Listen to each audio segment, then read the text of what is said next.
Here we go. Ladies and gentlemen, welcome back to the European Technology Network. Today is Tuesday, it's the 5th of May, and it's 11, bang on the dot. Yeah, it is. Boy, do we have a show to you. Before we get into that, leave our dated business banking behind with our wallets. It's the all-in-one financial platform built for the pace of modern business. Multi-currency accounts, corporate cards, expense management, online payments, all-in-one platform. You can find all that good stuff at airwallets.com. Let me tell you about the guests that we have lined up today. But before I do that, as you can tell, I exercised my free will today and decided that it was casual Tuesdays for myself. Not casual. Not for me. It's sort of smart cash. Maybe I could get away with just kissing the smart cash border. I am wearing a cardigan, but there is a t-shirt underneath, not a shirt. But it was an exercise of free will. Why do we have to have casual Fridays? Why can't we just have casual Tuesdays? Yeah. You know? So I made it a thing. Now we're having casual Tuesdays, just for me, not for Luke. I mean, to be fair, yeah. I get no say in this. I'm chief of casual days here at ETN.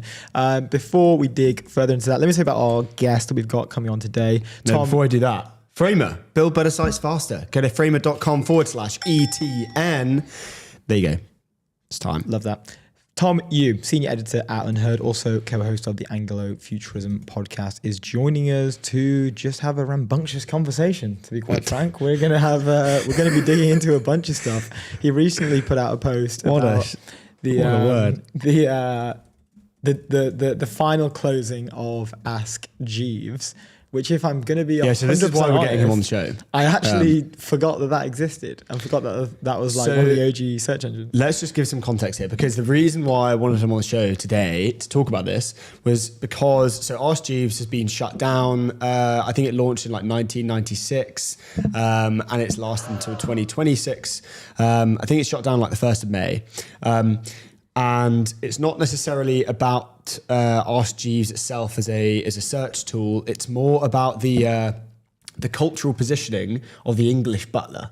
So back in 1996, the GDP of Great Britain was larger than China and India combined. Let's go. Yeah, let's go. Lion time. Yeah, it's lion time for sure. And the connotation of the English butler was, we are on top, we're ahead, and we rule the world, basically. Okay. And this is like almost like a cultural kind of signaling of where's GB at anymore? What's happening? So that's why I wanted to get him on the show. It was the cultural significance behind Ask Jeeves as a character, and if anyone doesn't know what Ask Jeeves was, it was a search tool, but the like mascot, as you will, is it's an English butler in a beautiful 3-piece suit, pinstriped suit, called Jeeves. I actually saw a comment on his post and said, if we ever have a frontier AI model or AI lab in London, you got to call it Jeeves. I love that. You have to call it Jeeves. You have to go down the Claude route and like. I didn't know it was modelled around. Yeah, I didn't know Jeeves was a butler. Yeah, I never really looked into it. Yeah, not that I was. Right? I think I have used Ask Jeeves. I think I was using it maybe at school. Yeah. It's a legacy thing. Yeah. But that's fascinating. Excited to. Before my time, unfortunately, to discuss that more about Jeeves the butler. Following that, we have Professor Xavier Moya, founder of Barocal.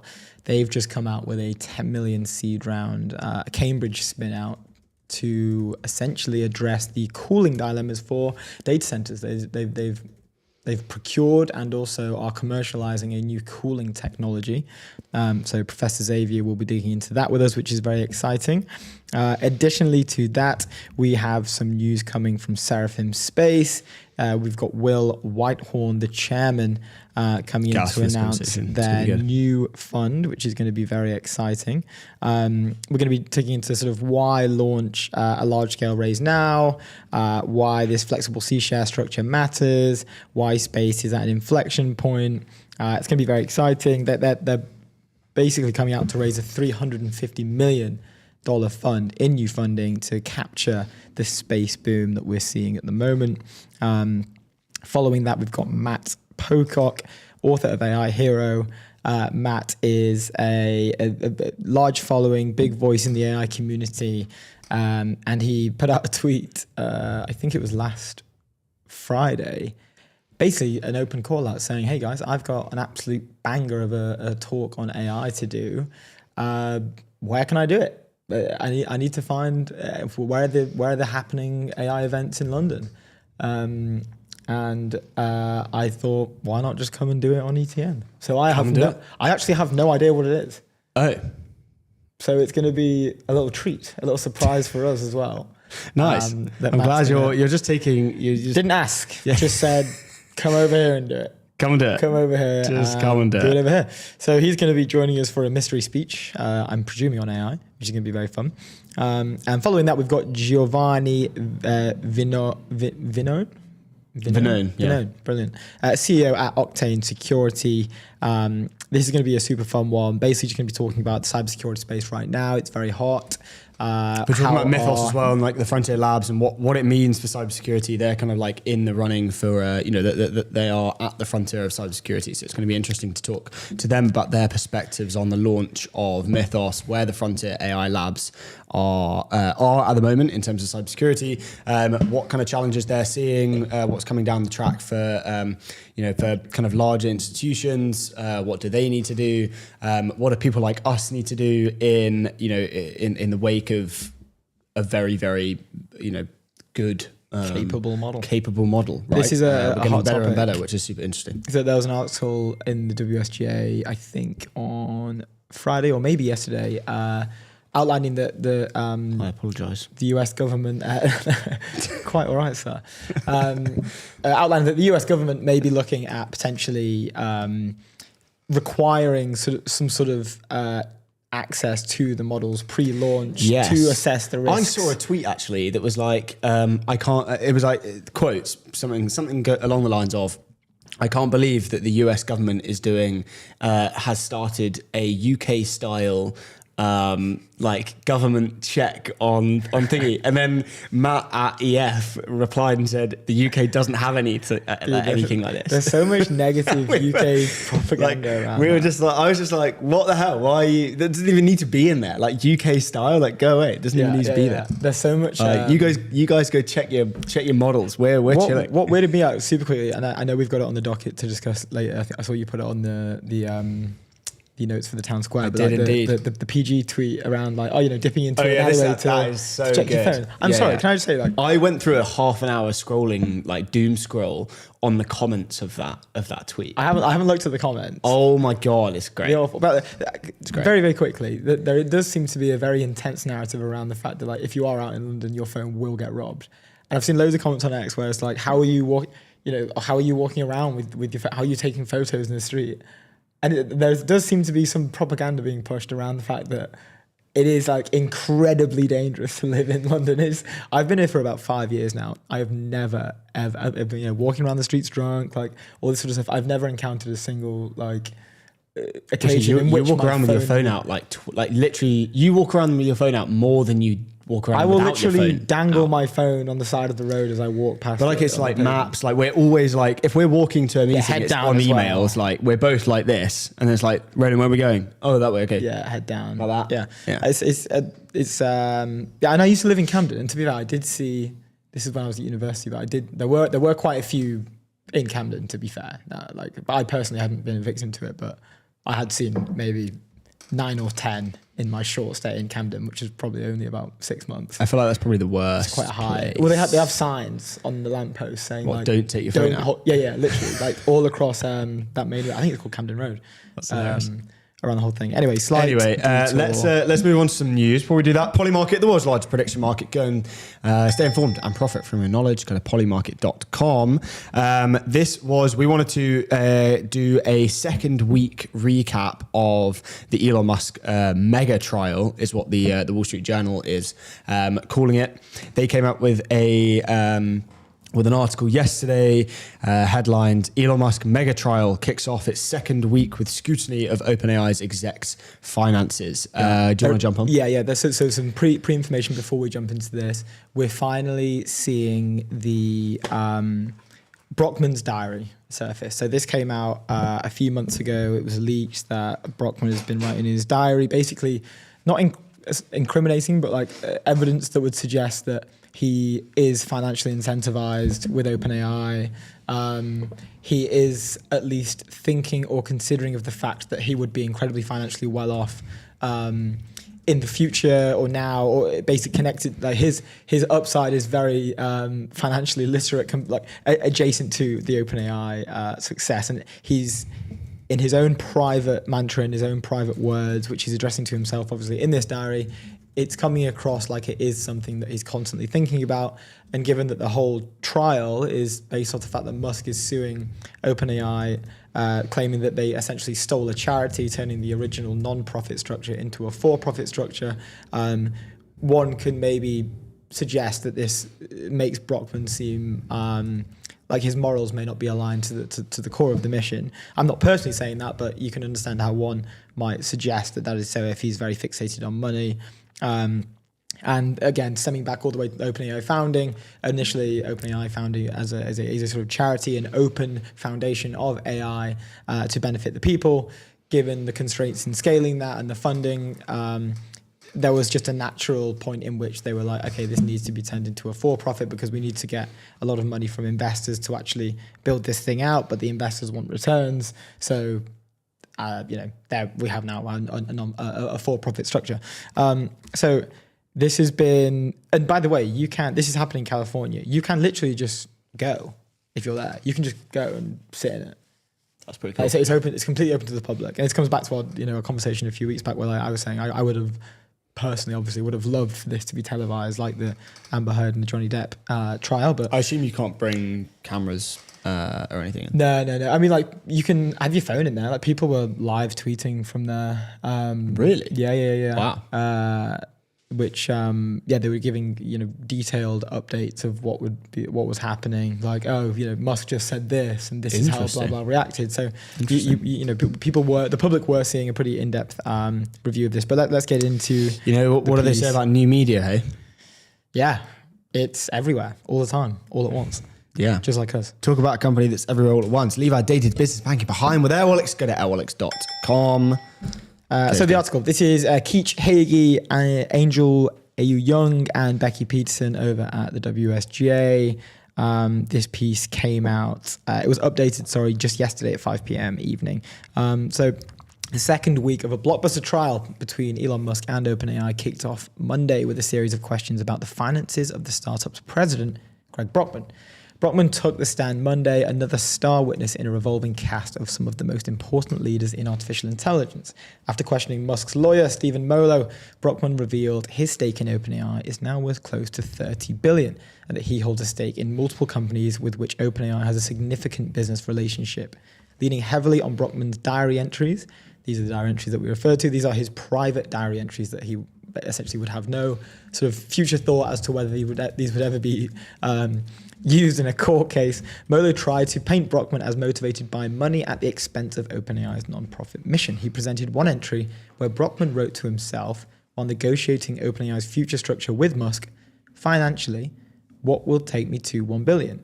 And now this news is already broken, like just a quick side, this has already been out, the public already knew this, but this is the first time we're seeing it used in court against Brockman. And knowing Musk, he's obviously brought in this guy Molo, who is a seasoned individual. We were seeing a lot of comments on X, and we can go through them later, about how Molo essentially, and I quote from one writer on X, eviscerated Brockman. So Molo asked Brockman, what you really want was to be a billionaire, right? Brockman replied, solving for the mission has always been my primary motivation, remains so today. Brockman's testimony focused on how he was compensated for his work at OpenAI, including an arrangement in which he was paid by receiving a stake in OpenAI chief executive Sam Altman's personal investments. Mr. Musk did not know about this deal. Now, the deal that they're referring to is a $10 million allocation in Sam Altman's family fund, his personal family fund, which Musk was not aware of. I don't think the public were aware of this. This news broke yesterday during the trial. So this was, you're seeing elements of financial collaboration on the side of OpenAI without Musk's knowledge that would sort of lean into the fact that Brockman here is, financially motivated. But again, this is all just coming out yesterday. It's the first time he's ever been questioned on trial for this, and Musk did not know, and the public weren't aware of this either. The Wall Street Journal had recently reported on Altman's personal investments and how he has sought to draw OpenAI into potential deals with companies in which he holds a financial interest. 2 days before the trial, this was breaking news as well. 2 days before the trial, Musk messaged Brockman to gauge his interest in settling the case. According to an OpenAI filing released before the start of testimony Monday, after Brockman suggested that both sides drop their claims, Musk responded with a threat. So just quickly, Musk had reached out to Brockman to talk about the case, about settling the case basically for both sides. Sure. Brockman said like, yeah, why don't we just both drop our claims and get on with it? Musk responded with, and this is where some of these headlines are coming from, by the end of this week, you and Sam will be the most hated men in America. If you insist, so it will be, Musk said, according to the brief. Over 3 days of testimony and cross-examination last week, Musk sought to make his case to 9 jurors that he was manipulated by OpenAI and Altman into giving $38 million to a non-profit, only for a startup to return into a for-profit venture. So the whole premise here is Musk is feeling sort of wronged down by the fact that he's been pouring money into this venture. This charity originally to the tune of $38 million, and was financing this over multiple rounds as well. Yeah, up until the Series A. It was like 10, B and something. then I don't know what do you know what I mean? Like Yeah, and there was a point where he was like, "Hey, this is ridiculous, I'm out," and then launched XAI. Sure. And he has received nothing for this, essentially, for this donation to the charity. Whereas Brockman, again, there's a narrative around, well, okay, Brockman's put nothing in, but now he's got a stake, worth $30 billion. My argument here is, to be honest, like that's just what founding a startup is. You know? Like you don't put down your personal capital, you put down your labor, your thoughts, your energy, and then you create, a multi-billion-dollar empire. And then you're which does good for society usually, and then you are financially rewarded for that outsized good.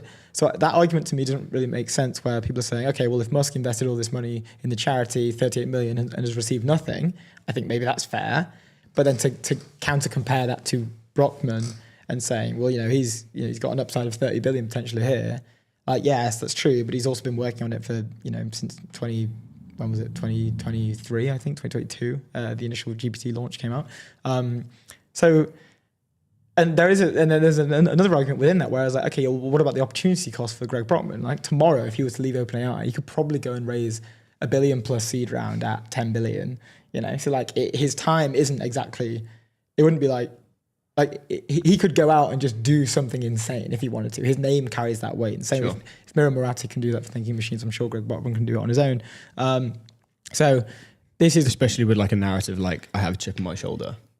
The money would just Will Menardis talks about being legible for capital. He is legible for capital. Yeah. It's like his name alone is just legible for capital. The word Brockman. Put his name in a deck and say co-founder. It's like, okay. That's all. You doesn't even need a deck. It's just WhatsApp message from Greg Brockman. I'm raising a post-it note. Here's a blank check. Write whatever you want on it. Yeah. So OpenAI's attorney has argued that Musk was aware of the for-profit conversation and even supported it. But when the OpenAI founders refused to give him unilateral control of the venture, it said Musk launched a competitor and is now only suing OpenAI to slow it down.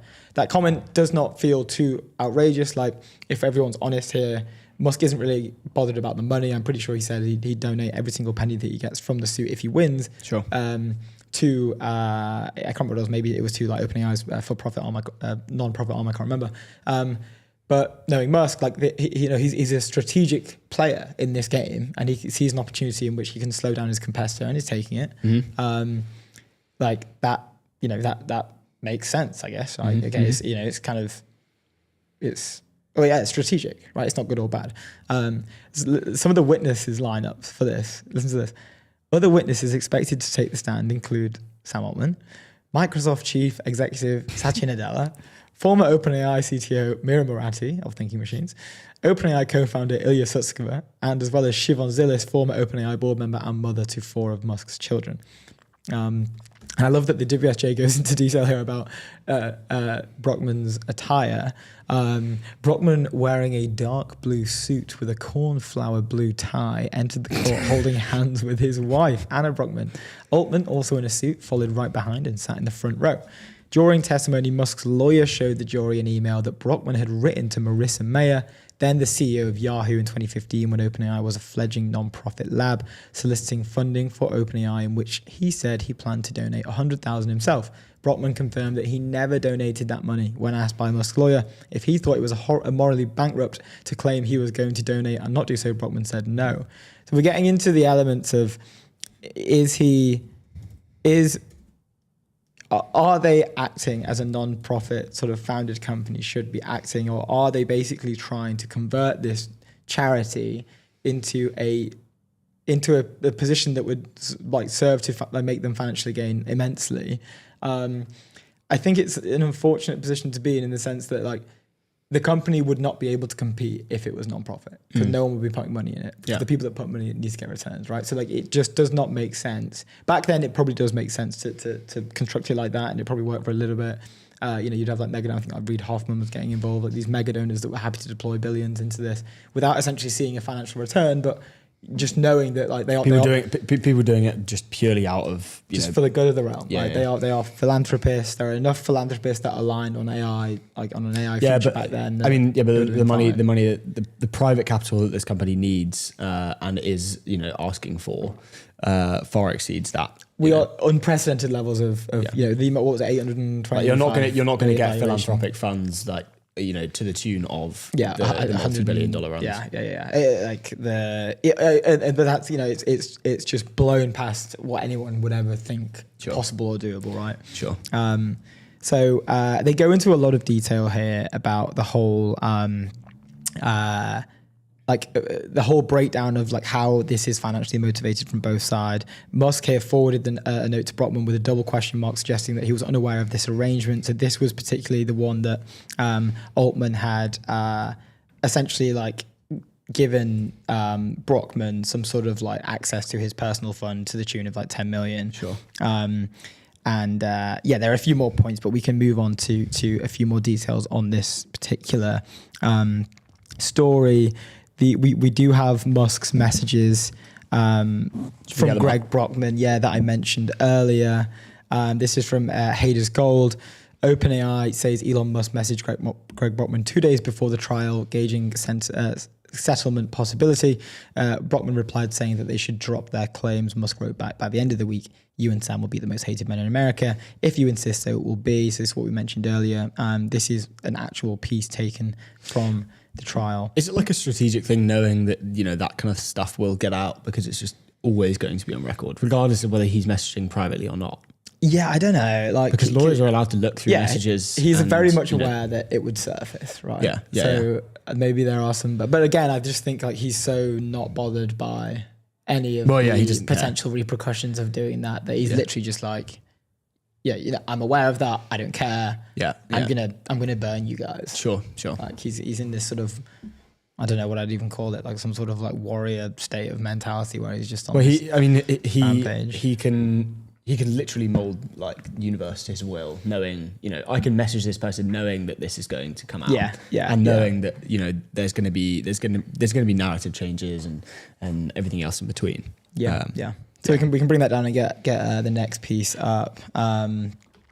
So there were, as I say, like the Discord around this, although it wasn't televised live, people were at the trial, so they were able to pick up on some of the stuff that was going on. Sure. This was broken by Gary Marcus. Greg Brockman had a 10 million side deal with Altman, even in the early non-profit days, which not disclosed to Elon or, I believe, in non-profit filings to the company. So this is being, again, used to push this narrative of there is some, I don't want to use the word shady, but there's some stuff going behind the scenes that one, Musk was not aware of at the time, and two, there seems to be some element of financial collaboration between Sam Altman and Brockman. Again, I'm not sure how, there is, this individual is probably working for a non-profit at the time. He needs to be rewarded in some sort of way. I'm not sure how they were salaried at the time, but it's obviously changed a lot throughout the life cycle of the lab, right? Like I guess globally speaking, like AI is not today what it was back then. So we can use evidence from 10 years ago, but I mean, like 10 years ago, the world was a very different place. And 10 years ago in the AI space, it's like almost unrecognizable, right? We were probably in the early days of like the modern era of AI. And there's a hilarious tweet that I want to pull up, and then we can move on to concluding from this run through. So we can bring this one down actually, and I'll get this one. Just quickly, like, if you are writing a diary, I do think that you would the worst possible thing in the world to happen would be for it to be used in court, and the individuals who are like, you know, suing you would have full access to said diary, because they are your most private thoughts, right? Yeah. So I just want to get this up because this honestly made me laugh so much. This is Chrisman at Chrisman. He goes, "This trial is wild. Elon, they stole a non-profit to make themselves billionaires. OpenAI founder, no way. OpenAI founder's journal. Man, I can't believe we are stealing this non-profit. Feels unethical, but at least I'll be a billionaire." Like, he's obviously like extrapolating a little bit, but it is quite literally as black and white as that. Yeah, unfortunately, yeah. Like, so the whole consensus around the day was that, you know, the first sort of chapter, if you will, was relatively neutral, but Musk was standing on some weak claims. They were essentially getting dismissed, and OpenAI was the front leader. After this last run through, after this last chapter, the tides have turned. Like, so we saw that this guy had reported on saying that like Musk's lawyer eviscerated Brockman. A lot of the discourse on Twitter was basically wilding out at the fact that Brockman was conscious of the fact that he was aware that in changing it from a non-profit to a for-profit, he would stand to essentially become a billionaire. Sure. And he was very happy with that. Like, even in some of his writings, he was saying, what do I have to do to get to that billion? Like, he was very aware of that. And then I guess, the argument is like, was that misleading his decision-making process, and the thought of, you know, is it still for the good of the people, or is it for the good of this individual's bank account? I mean, the jury will decide upon that. But I just... No, the journal will decide, apparently. The journal will... Yeah, I mean, the journal, it literally is deciding. The journal right has now. decided. I'm hoping that tweet, I've not had one of these in a while. Yeah, that's like, fine. Like a text-based tweet like that. I've not had one of those that would make me burst out laughing, but this one actually did. So funny. Props to Crispin. I will say, I think it's an amazing thing now that we have this, you know, that we have Twitter to watch these things play out live almost. Again, it's not live televised, but the fact that people can be in there, they can report on what's going on inside and pass it on to the outside world. Yeah, is a brilliant thing. I'm very here for it. But yeah, maybe we can move on from there now. Covered a bunch of stuff with them, but we will keep you guys posted on the developments. It's a great story as we get it.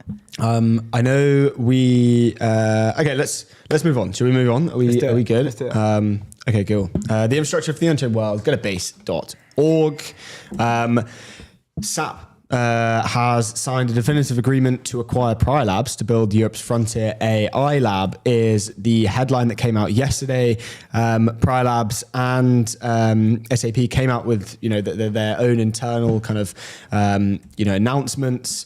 But it was also Frank Hutter who also, like, you know, obviously launched it on X. He said, huge news, at Prior Labs has signed a definitive agreement to be acquired by SAP. $1 billion euros invested over 4 years to build a globally leading frontier AI lab for the structured data in Europe, in the open.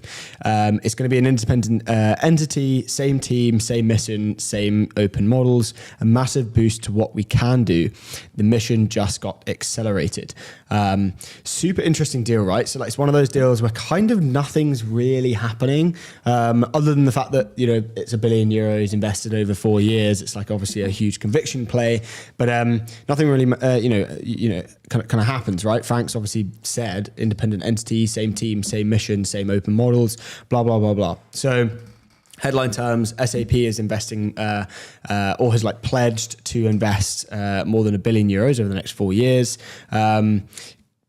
Labs is just completely kind of independent and even like legal entity, full autonomy. They just kind of like do exactly what they're doing in the same thing. They keep their offices. I think they've got offices in Berlin and New York. And basically everything stays the same, right? So like why does the deal make sense, right? That was the thing that I was like, okay, what is this, right?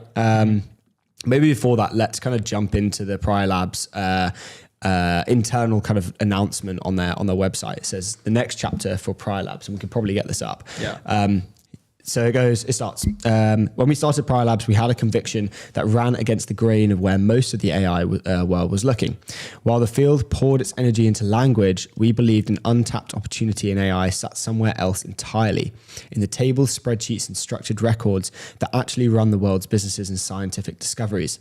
Today, we're announcing the next chapter. Labs signed a definitive agreement to be acquired by SAP to become the next frontier AI lab. The terms are not disclosed and the deal is subject to regulatory approval.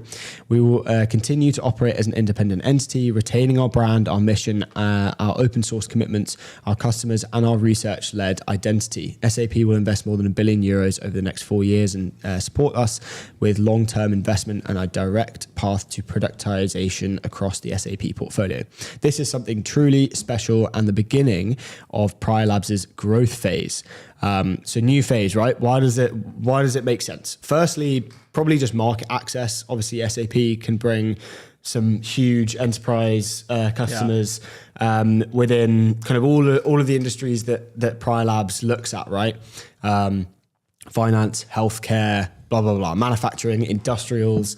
They just offer direct access into those customers, almost like bunch of warm leads essentially, which is great. And then, as it mentioned, direct path into productization, right? So Labs can develop something. They can do internal R&D with design partners, with SAP portfolio companies, or companies within their portfolio that they work with. And then also build products for their customers, kind of in tandem with SAP, which is obviously super useful. Essentially just way more efficient R&D and way more efficient kind of, productization of everything that they're building, which is cool. And then also the capital, obviously, right, enables research to harder problems. Just a bunch of new things that they wouldn't ever have been able to do with this, 250 million every single year just like being poured into this company. So yeah, there was obviously questions about whether this was like an acquisition or not. I think it was Nathan Beniak who was like, he basically went through the article on the SAP internal kind of launch and highlighted and said, hey, like, everyone thinks this is an acquisition. This isn't necessarily an acquisition for $1 billion. This is completely undisclosed acquisition in terms of terms that it could be, they've been acquired for less, more, who knows, right? Like that there's the number isn't disclosed, but it's the $1 billion in investment that is obviously disclosed. So 1 billion euros is not kind of like the purchase price. They're just committing to invest that money over the next 4 years.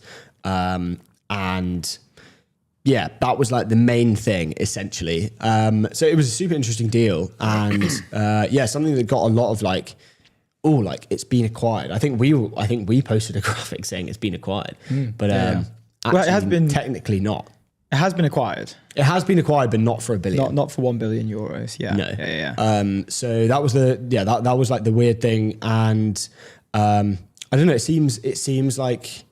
I mean, obviously a very, very clever acquisition from SAP, but it seems it's that kind of stuff is happening more, right? It's like, we'll acquire you for less, but we'll invest X amount over, a very healthy amount over. Well, there will have been a price tag on it. 100%. Yeah. So I mean, to just offer liquidity to founders and early partners for sure. And we had Saraj on. So the funny about this one, Boulderton led the 9 million seed. Yeah, mad. And that's all they did. Another dub. That was like 14 months ago. And we've had Saraj on the show. That was a great conversation. That was just when they'd launched Tab PFN 2.6. Indeed. I'm pretty sure, which was their big release at the moment. Yeah. But yeah, look, more resources. More money. SAP has launched a few models like similar in the same space. So I mean, it works super well. It's a great acquisition. There we go. Love to hear it. But yeah, super fun. Anyway, that was that. It was a good story. I liked it. I only read the Prior Labs. I think I didn't actually read the full SAP one. But I don't think I've ever been on SAP's website, to be honest. No. I don't know if they have a website. I assume they do. I think they do. I don't know where they get their leads from. We have, this was relatively breaking news yesterday, the GameStop eBay debacle. So, bit of a shock for those who absolutely hilarious are story. Familiar with Ryan Cohen and also GameStop as a whole. They will know that this is very much within his nature to do. During the roaring kitty days of the GME rise, that basically rallied, there are films about it now, that rallied retail investors against the short sellers of Wall Street. They will remember GameStop, they will remember Ryan Cohen. This was essentially, GameStop was shorted to an insane amount. Everyone started buying it up, squeezing the short sellers, and it just saw an astronomical takeoff. I think it went from something around $2 to its height. It was around like $360 something dollars for the stock. So people were just making cash of a fist. This strategy, if you want to call it that, trickled down to other stocks like AMC, the cinema chain. BlackBerry also got a little bit of this, but then that kind of died up quickly. It didn't rise to astronomical heights as much as it did with GameStop. But they'll know that Ryan Cohen got involved back in those days. He liked the business. He thought there was potential here to grow it. It had basically been stuck in the past. And yeah, he ended up coming in and buying a large stake, and now is eyeing up eBay for $56 billion. And well, they've been buying stock kind of consistently over the past, I don't know how many months, but now they're in a position to offer this. But the offer, the math's not mathing on this offer. Let's read the Wall Street Journal article that came out. The title is GameStop offers to buy eBay for $56 billion. eBay said Monday its board and financial advisors would review GameStop's unsolicited proposal. GameStop GME is currently down 10% today. Chief Executive Ryan Cohen made an unsolicited offer to buy eBay, which is actually up 5% today, for about $56 billion, and said he saw a path to make the e-commerce company a much bigger competitor to Amazon. Cohen told the Wall Street Journal on Sunday that GameStop built a roughly 5% stake in eBay and was offering $125 a share in cash and stock, a roughly 20% premium to its closing price on Friday. He said eBay should be worth and will be worth a lot more money, Cohen said in an interview. I'm thinking about turning eBay into something worth hundreds of billions of dollars. Cohen said GameStop has a commitment letter from TD Bank to provide up to $20 billion in debt financing to help make a deal possible. GameStop delivered an offer letter to eBay on Sunday and released a copy of it following the journal's report on the details of the bid. Cohen wrote in the letter to eBay chairman Paul Pressler that GameStop started building its eBay position on Feb 4th. It said its offer consists of 50% cash and 50% GameStop shares. eBay said Monday morning its board and financial advisors would review GameStop's unsolicited proposal. It said there were no discussions with or outreach from GameStop before receiving the offer. I don't know if they can just shut that down though, because I think should we watch the video and then it gives a bit of context. Yeah, you want to go? Well, I think there's a lot more. There is, but it gives good overall context of the thing. Yeah. Okay. And it's just absolutely hilarious. Probably one of my favorite. I think it's my favorite video. I mentioned that instant classic meme. The copy on this video is instant classic from Josh Young. Okay. So this is Ryan Cohen on. I think it's on CNBC. Yeah, this was yesterday. Make sure the volume's working. Invariably, the audience, and I know a lot of people are going to ask, how does the math for you? How's the Given math? The price tag, $56 billion, given the market cap of GameStop, which is a fraction of that. I know you have this $20 billion financing letter from TD, but sort of walk us through how you could get to that price and how it would work. It's on our website, half cash, half stock, but the details are on our website. Can you help? I've read them, but can you help our audience understand them? Yeah, which part exactly? Well, I think we can start with the idea that the market cap of GameStop is, call it, $11 billion. You have $9 billion on your balance sheet. Arguably, if you're providing effectively all of your stock, and then the cash that gets you to 20, you have this letter from TD. That's another 20. We're now at 40, but we're still off by, call it, 16. And the 20, as far as I understand, while it's considered a highly confident letter, meaning TD saying they're highly confident that they would provide the financing, it's not locked financing. Yeah, we'll see what happens. Like, nuts reply. Did you or something see? of that. Did you see that tweet? That was like, "Wow, I could be the CEO of GameStop." Yeah. I understand that. I'm just trying to understand where the rest of the money would come from. It's half cash, half stock. I hear you. I'm just saying that math doesn't get you to the price that you're offering. So Right, and that's a pretty straightforward question. I don't get it. Like, where's the rest of the money coming from? Andrew laid it out pretty clearly. I don't understand your question. We're offering half cash, half stock, and we have the ability to issue stock in order to get the deal done. But the full details of the offer are on our website. But you're on our air. We thought we'd get... So, but I don't understand your question. It's insane that you can sit there and do that. Like you can feel, it's one of those things he that just doesn't care. Yeah. He just does not care. I think I actually also saw a tweet. It was like everyone should tweet should treat CNBC like this. Well, yeah, so they got a lot of hate for this. Yeah. Which I thought was, kind of harsh, but yeah, I'm not like familiar too much with like CNBC and their traditional background, but yeah, they were getting a load of hate for this interview.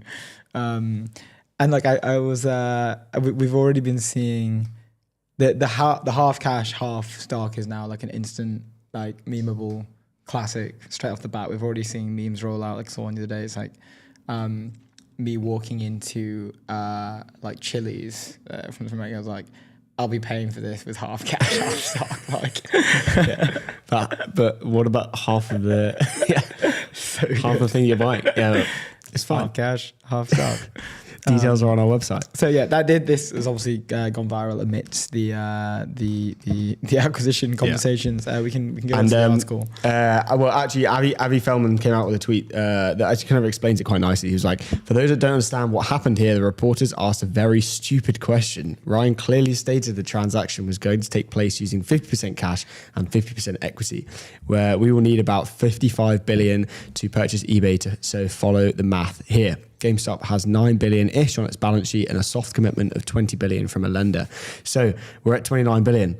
So for the rest, Ryan is pledging the entire market cap of GME, which is about $10 billion. That brings us to 39 billion total. From there, Ryan is going to sell his body on OnlyFans, pray to God, and beg the eBay executives to just take the deal, man. That brings us to the total price of $55 billion. The reporters are dishonest, fake news. Media strikes again. That was a great tweet. It's a good strategy. It's a great strategy. This is the strategy. deal, man. He's going to sell himself on OnlyFans to make up for the remaining, I think, 12 billion he's missing. But then we talked about it this morning. We were like, maybe this is a super clever way of like of getting some other investors like Because all he needs is $15 billion, you know. Just and for me, it's not the best advert in the world. So like, I wouldn't be running to give this guy my money. You know? Like, I don't know. I feel like there are some investors out there that would happily do that. Maybe they would. But maybe they would. Obviously, only a soft commit, from TD Bank. Or what was it, $20 billion? And yeah, he's gonna have to go find that 15 Which is like billion. almost half, right? And that's like a soft commit. It's like a letter saying, yeah, we're good for it. Sort of thing, right? Where they said like we're very, I think it was like the wording was like we're very confident in this, which is obviously great. Like go do your thing, but that's not rock solid. That's not rock solid, exactly. Go back to the article. There's a few more. I just find it bonkers. How can you go on CNBC like and launch this knowing that it's only that the deal's not even like, you know, close to being. Well, people are like, oh, you know, he's only got 15 billion left and he's already done 30. Well, he's only got 39, so he's like getting there. But it's like, $20 billion is only soft commit. It's just like that's ballsy. They're miles away. That's absolutely ballsy. miles away. Really? Yeah. And he's a ballsy guy, to be fair. But some more details on eBay's review. So eBay added that it will review the offer with a focus on the value to be delivered to eBay shareholders, including the value of the GameStop stock consideration and the ability of GameStop to deliver a binding, actionable proposal. If eBay isn't receptive, Cohen has said that he was prepared to run a proxy fight and take the offer directly to its shareholders. The window for shareholders to nominate director candidates at eBay ahead of an annual meeting scheduled for this June has already closed, according to the company's proxy materials. Another quote here. There is nobody who is more qualified, based on my experience, to run the eBay business, Cohen said, referencing his time at GameStop and previously Chewy, the online pet products marketplace he co-founded. The Journal reported Friday evening that GameStop had been building an undisclosed stake in eBay and was preparing an offer. eBay was valued at around $46 billion. Ahead of the report, its shares shot up around 9% Monday from pre-market trading news. GameStop is a much smaller company than eBay, valued at around $12 billion. That is staggering to me, even alone for the valuation for GameStop. That makes pulling off this sort of deal no easy feat.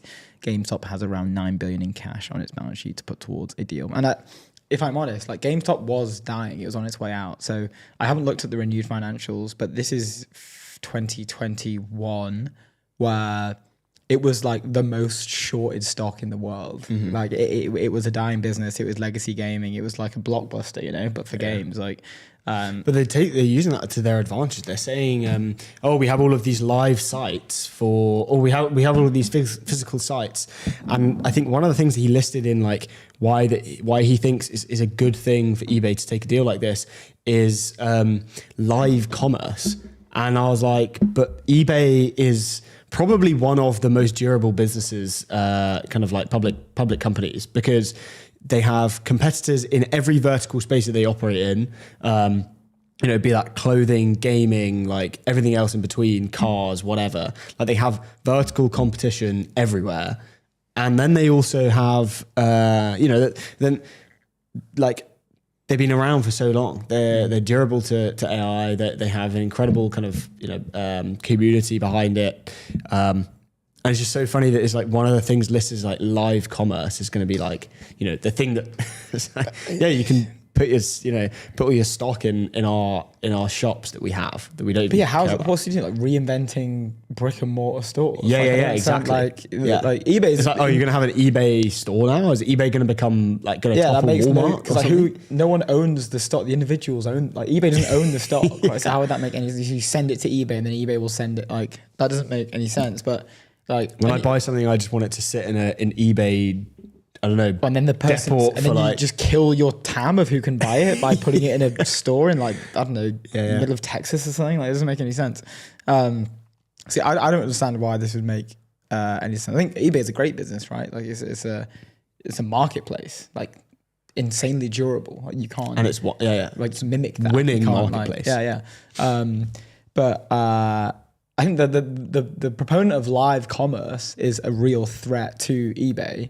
But maybe eBay could just like host live sellers on their website and take cuts. I mean, I don't know what the financials are for eBay, but I don't know how much cash flow, like free cash flow they have. But I assume they can just go and buy a bunch. If live commerce becomes, a disruptor of their business, which I just there's no world that happens. Yeah. But if it does, a big if, they could move into. I guess it's a different style of purchasing, right? Because live they're old enough, they have enough free cash flow, I'm sure. I mean, maybe they don't, but I'm sure they do. Live commerce would be more like, I'm going on this thing and I'm going to watch it for a few minutes and see if there's anything I like, and then I'll impulse buy it. Whereas eBay is like, I'm going on this to find a particular collector's item that I know. Yeah, it's more slow, right? Which is fine. Sure. But the items are more. I'm coming on eBay to find a particular item. Whereas I guess like Whatnot, for example, when we spoke to them, it'd be more, hey, let's just go on Whatnot and see if anything I like. Because I feel like it's more centered around impulse buying, right? It's like quick, it's live. The products are only on the screen for like sometimes even 3 seconds. Yeah, but I could see the premise of like, someone who just loves a deal, they have sellers on eBay, they host live sessions of all their stuff. And it's like, I just love a deal. So I might see something that I like that someone's just like shown me on a live stream. And it's at a 50% discount. It looks pretty good. Bang, impulse buy. Yeah. People would. Yeah. They would. I think live commerce is a thing. It could be a great market for eBay. For eBay, maybe we should. Maybe we should pitch that. Maybe we should go and buy eBay. Give them a call and tell them to get on it. Yeah. We're only $39 billion behind Cohen as well. Is that it? Yeah, I reckon we could do it. That's absolutely fine. We've got another story that hit us like a truck, actually, and this is so sad. This is an article from the Telegraph. Yeah, this is pretty sad. I read this and I didn't like it. But so basically, yeah. So it's just a bit of context for this. Everyone knows that pint prices in London are incredibly high compared to the rest of the country. At my local pub, that's maybe 15 seconds walk from my house, I found out, so I've only been at this place for about 6 months now, so actually quite well. But when we first moved in there, we were quite excited to head to the local. I'd moved from near Borough. I'm now out in West London, and the pint prices in my local, it was £8.65 for a Peroni, which was the most expensive pint I think I've ever had to buy that's not in like a touristy space. And which I thought that was mad alone. But now we're coming to a point in which we're seeing some of these pints hit £10, which is breathtaking. So this is only in select areas of London, but high-end bars are essentially charging double digits for drafts as high-tax hammer hospitality sector. So this has been a problem. Like we saw, who was the guy that did the Guinness? The Guinness Index. What was the Gindex? Yeah, the Gindex. Yeah. We saw the guy do the Gindex. He went insanely viral for basically offering a holistic understanding of all of the pint prices around. Was it Ireland he did, or was it London? Yeah. So I'm just seeing what the average price. So the average price of a Guinness in Ireland is €6.07, which is about £5.24 on FX right now. So just over half of what a high-end London price would be. Wait, sorry. So that's so on the Gindex. Yeah. Average pint of a Guinness. Yeah. Is €6.07, which is about £5.20 ish. Is that in Ireland? Only in Ireland, yeah. That's good. Yeah, that's great. Right? Yeah. Absolutely unbelievable. Obviously, the priciest county is Dublin with €6.92, which is just under £6, which is I've been incredible. But this is the thing, like you go to. I remember when I was at home in Manchester, and I'd be going to the local pub there when I was younger, maybe 17 or whatever. You'd go out and get you could get not. It wasn't good quality beer. It wasn't like from a known brand. I think the one we used to get was Taddy's. That was £2. £2.20. Were you in the era where you could go out for like? It was 10 like quid. 10 quid. And just like in Newcastle, you get pints for £2 a pop. You go out with a tenner, you have 5 beers. That's crazy. Now you go out with a tenner and you have 1 beer. You can literally have 1 beer. Yeah. Even if tenner isn't enough, right? One beer, maybe a meal deal. Not even a meal deal, mate. Because if I go to my local, I am left with £1.35 after buying a pint. That's crazy. If I buy with a tenner. The cheapest beer in Ireland is €3.09, which is under £3.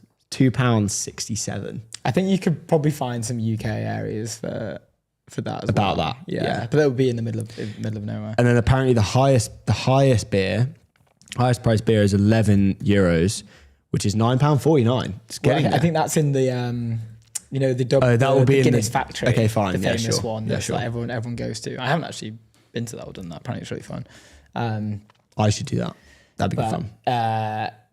Yeah, like Temple Bar, €11, which is like the best beer. Yeah. That's the Oliver one. St. That's the Gogart teas. That's the I thing. think I said that right. €11. Yeah. Insane. So a sad. few It's very numbers, a sad. few conversations. A number of luxury bars in London are now charging £10 or more for beer, with Mayfair emerging as a focal point for the trend as operators continue to navigate declining margins. At Stanley's rooftop bar attached to the Chesterfield Mayfair, drinkers are billed £11 for a pint of Moretti or Heineken. It's £11 now. This is at Chesterfield Mayfair. At Stanley's rooftop bar attached to Chesterfield Mayfair, the drinkers are billed £11 for a pint of Moretti. Moretti's not even that nice. It's not even that good. Or Heineken is like, it's horrible. While Guinness is priced at £10. £11 for £11 for a Heineken. Wow. A half pint at the same venue costs £8. That's insane for a half pint. Nearby the bar at Connaught, it's charging £10.50 for a 33 centilitre bottle of beer, including brands such as Noam Lager and Lucky Saint. Non-alcoholic options and soft drinks are also positioned at the top end with the 250 millilitres fruit juice priced at £13 and still water at £10.50. Okay, so look, if they're pricing still water at £10.50, I think this is just one of those like spots that's just ridiculous. Do you know what I mean? They're just taking, yeah. The fact that still water is priced at, that should be a crime actually. Are they allowed to do that? Surely that's not allowed to price. Well, like tap water, I think legally in the UK has to be free. Yeah. Is like that bottled illegal? water? Bottled water, I guess you can price. You can price market it, it, do whatever you want. Yeah. At Claridge's, bottled beers such as Keller Lager or Pale Ale are listed at £10, while low alcohol Lucky Saint is at £9. Wider market faces steady increases. But that's a bottled beer as well. It's not even a pint. Yeah. Like 330 millilitres. No, they do. Lucky Saint do pint-sized bottles now. It's larger than the 330. They have like a. Well, to be honest, I don't know which one they're pricing here. It could be. I mean, I would assume they would say a pint size. Yeah. They probably make it known, wouldn't they? So the wider market faces steady increases, while such prices remain largely confined to premium venues. Beers costing £7 or more has become increasingly common across London. Some pubs are already charging as much as £9, although the UK average remains closer to £5 a pint, according to the British Beer and Pub Association. Based on the current trends in wages, taxes and wholesale costs, the average price of a pint could reach £10 within a decade. That's the average price. Wow. And it says here, dynamic pricing has also begun to influence costs. Mitchell & Butler's introduced a system at its O'Neill Soho site that added £2 to the price of a pint after 10 p.m, raising it to £9.40. A spokesperson said at the time this was intended to offset additional costs, including security. This dynamic pricing, I think that should be illegal. Well, because if you've been there for a while and you're pretty drunk. Exactly. If you've had a few beers and you're just... Imagine if you get the round in at 9.50. Sorry, someone else gets the round in at 9.50, then, all the pints are gone. It's your turn to get the round in. Mind games. Mate, you're looking at a very rough increase there. What's that, like 33.5%? Actually, saying that, you always have, there's always that guy in a friendship group who is always the last to be in the round because he doesn't want to pay. And he's like, we might not get round to me, so like I might be able to have 4 beers for free. We'll make sure punish him. Punished. I like that a lot. Guy's being punished. The dynamic pricing thing is a good thing. I remember there was a bar in Newcastle that used to do this where they'd have a stock market of all the beers. Yeah. And, a stock market. That's fine because whatever beer isn't getting bought. You know that's already that's a thing. I think that should be introduced to most. It gets rid of old stock, makes it quite fun. Stock market crashes and everyone's also like all the rubbish beer is lower, and then more people buy the rubbish beer, and then it's a great thing. And then it increases, and then people think it made it fun as well. Beer. It was like a reason I wanted to go to that pub. It's a thing. Anyway, I think we have our first guest on. Before we do that, the infrastructure for the on-chain world, go to base.org. I think we have Tom in the studio. Do we have him here? In the studio? We do. We're live. Tom, how are you? Hi, gents. I'm well. How are you doing? Very good. Very good. Well, mate. It's good to have you on. Thanks for joining us. Welcome to the European Technology Network. Delighted to be here. Absolute pleasure. We were giving a brief intro earlier around the Ask Jeeves article. I wasn't aware that it was modeled after a butler, which is funny, but we can get into that. Why don't you maybe for the stream and the viewers introduce yourself, what you do, and then we can go from there. Well, I'm Tomo, and I'm an editor at UnHerd and the co-host of the Anglofuturism podcast as well. And I wrote this weekend about the demise of Jeeves, who is the eponymous valet of the Ask Jeeves search engine that a few of us might remember from the 1990s. So good. I love it. Why did you write this? Let's just. What is the importance? Why is Ask Jeeves so important for Britain particularly, and why is it so sad that Ask Jeeves is now no longer a thing? Rest in peace. Well, let me check with you guys. Do you remember Jeeves from the late 90s on the internet, or are you too young? I had used Jeeves in school. Very early on in ICT classes, Jeeves would come up. Never for anything to do with like university or higher education. It was always on the lower end. My early days of school, I would be using Ask Jeeves. It would come up a lot. Basically, it wouldn't be my go-to. I don't think. Go-to search it would engine. It would. I remember asking Jeeves basically.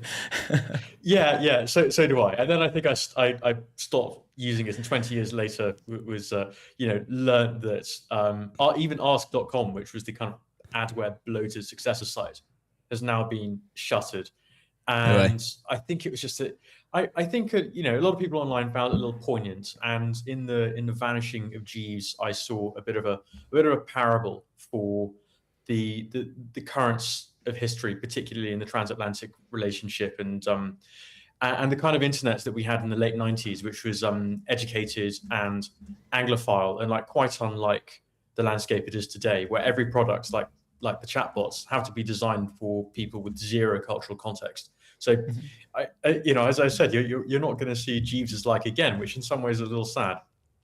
That's true. I've never actually thought about how these products are being rolled out in that regard. Like that, there's no style anymore. The beautiful thing about Claude is that there's obviously that kind of French connotation, and I quite like that. Whereas I don't use ChatGPT very much anymore, but I use Gemini, and obviously there's no kind of common connotation to that. But I love the fact that there is some substance behind the Claude, branding, whether they did that deliberately or not. But yeah, it is sad that it's just being rolled out as a product, and there is no kind of man with a beautiful 3-piece suit on as the kind of mascot for that, right? Well, what do you think we've lost, Tom, in losing Jeeves? Well, I think it's it depends who you're asking about, right? I think if it's for people of British culture, then we've lost an avatar that speaks to the P.G. Wodehouse fiction, which there was a lawsuit about whether the P.G. Wodehouse ballet inspired the Ask Jeeves, but I think many years later we can all finally admit that it was plagiarized. Anyway, I think we got you. For those of us who kind of enjoy English culture, it's a bit of a loss, right? Because we're not going to have that soft power again. America is becoming less English demographically. PG Woodhouse is passing further into history, and as I was saying, internet products are basically designed for the huge numbers of people from the developing world who have zero cultural context and just want to use the LLM. So for us, if not for the rest of the world, I think it's a sign of a slightly reduced place in the world. Do you think that we're seeing this like holistically across a number of things, not just the products alone, but everything's heading towards not the grey slop factory, but there's an element of like a loss of design or a loss of attachment to certain things? Is everything just becoming a bit more dull in that regard? Is that a future that's just a bit more flat and grey? Oh, I don't know. I think it depends on the. I see encouraging green shoots in architecture, and I think architecture trads like myself can hope that there might be a little less modernism and homogeneity in the future, and perhaps a return to more local, characterful styles. But it's such a broad question that I couldn't possibly seek to answer it. Let's, because I saw an amazing video a while back on the beautiful stuff that we used to make in Britain, and like the fact that people cared about building beautiful things essentially. And then obviously, as we know, we've seen that sort of deteriorate a little bit. Do you feel that there is a resurgence back to this old world of making beautiful things for the sake of them being beautiful and nice to look at? I'm not sure. I think you might be referring to Louis Elton and his Crafts project, which is about using technology to create nice things. And I think the fact that Louis' thing is quite popular, I think, does speak to an impulse that I think many people share, that mass-produced factory stuff is of course less nice than something made with a bit more craft, even if it involves technology. And I wonder whether as we get better at manufacturing and perhaps as AI means there's kind of more surplus in the economy, that we might be able to indulge that impulse. This is all, assuming everything goes well and we get richer and have more time on our hands. But I think that is what people want, right? We like sort of handmade knickknacks meaningful knickknacks in our houses rather than made in China sort of 3D slop. Yeah, I love that. That's good. What a quote. That's so good. So what? I found a funny tweet that basically said, honestly, I think it was a comment from like off your tweet. It was like, we should name the next, or we should name the Frontier AI lab. If it was built in the UK, we should call it Jeeves. Do you agree? Well, I can see the argument, right? Because Jeeves is this omniscient assistant in the Woodhouse novel, so it does make perfect sense. I do, and I think it's better than Brit's GPT, which has been bandied around, and I think it's just so embarrassingly derivative. I probably have more tolerance for twee than the typical internet user, so I wouldn't want to let my instincts guide the naming of the British LLM. But it might be nice, and the legal history suggests that the PG Woodhouse estate can ultimately tolerate some kind of bastardization of its sort of flagship character if enough money comes its way. Yeah, they should do a resurgence, maybe. Bring Jeeves back. Yeah, bring Jeeves back in a different form, in an LLM form. I could see it working. I could see the adoption. They just need to hire one good researcher, or not even like mediocre researcher. Maybe we give Sauveai a call and they can maybe help build out a new Jeeves LLM or something. This is what 500 million is going to be used on. Sorry guys. Yeah. Well, what do you think about the Sauveai? Have you looked into or commented or followed the whole story? I mean, we had James Wise on a few weeks back. Do you think things are turning a good leaf in the UK? Do you think we're moving towards a more prosperous future with initiatives like this? Well, I hope so. I think 500 million is not necessarily that much in the grand scheme of AI development, but it's a positive step for sure. And I think the stuff that they're funding looks quite interesting to me on first glance. I'm sure you guys are more on top of it than I am, but I think this is probably what it would look like if we were about to make a bet on some form of AI-related technology that were to do well. So, as an Anglofuturist, I of course want them to spend 500 billion instead of 500 million. but this seems like a good start. Yeah. absolutely. You think that we're going in the right direction? You know, of course, you're bullish on Britain and the future. What do you make of all of the AI labs kind of moving over to London, seeing the opportunity? Where do you feel the opportunity is over the next kind of 10 to 50 years or whatever in London specifically? Well, I don't know that I am wholly bullish. I think we have the potential to turn a quite dire situation around. Sure. I think because of the native ingenuity that we can count on, and like all these factors that make London still a relatively attractive place to do business, I think this gives us a decent chance of innovating some kind of ancillary tech relating to AI that finds its way into the stack. Maybe it could be a new form of chips. It could be a more efficient way of doing compute. Most likely it'll be something that I haven't thought of. But we have a pretty good track record of invention, and I'd like to think we can count on that continuing.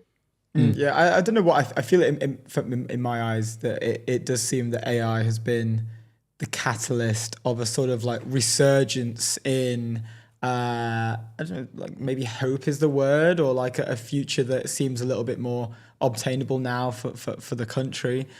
Seeing like the interest we're getting from, we've covered it multiple times, like OpenAI opening offices, Anthropic opening offices, Bezos looking at King's Cross for his new lab Prometheus. Like DeepMind expanding, or Google. I think it's DeepMind specifically that are expanding their offices to this larger area in King's Cross. I feel that like amongst a large narrative around like, is this good for the country or is this bad? It seems to, from my perspective, ultimately incredibly positive that we're seeing a lot more capital flow into the space, a lot more people being enabled by AI. You mentioned like there wasn't like a wholly bullish argument around it. Would love to hear your thoughts on what potentially the dangers are, or how we could maybe be misstepping in any way. I'd love to chat about them. Oh, I was talking about the prospects for Britain as a whole rather than regarding AI specifically. Which strain of doomerism are you after? Let's do both.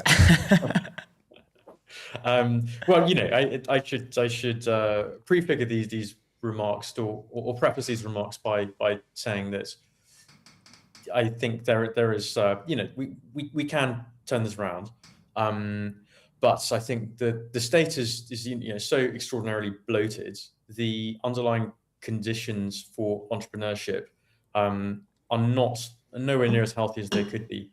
I would say I won't be a surprise to your viewers and listeners when I say that we have some of the most expensive industrial energy in the world. All these factors, I think, make it much harder than it should be for us to play a leading role in quite an exciting era of technological innovation. We're punching above our weights as it is, but I think a lot more could be done to ensure that we do better.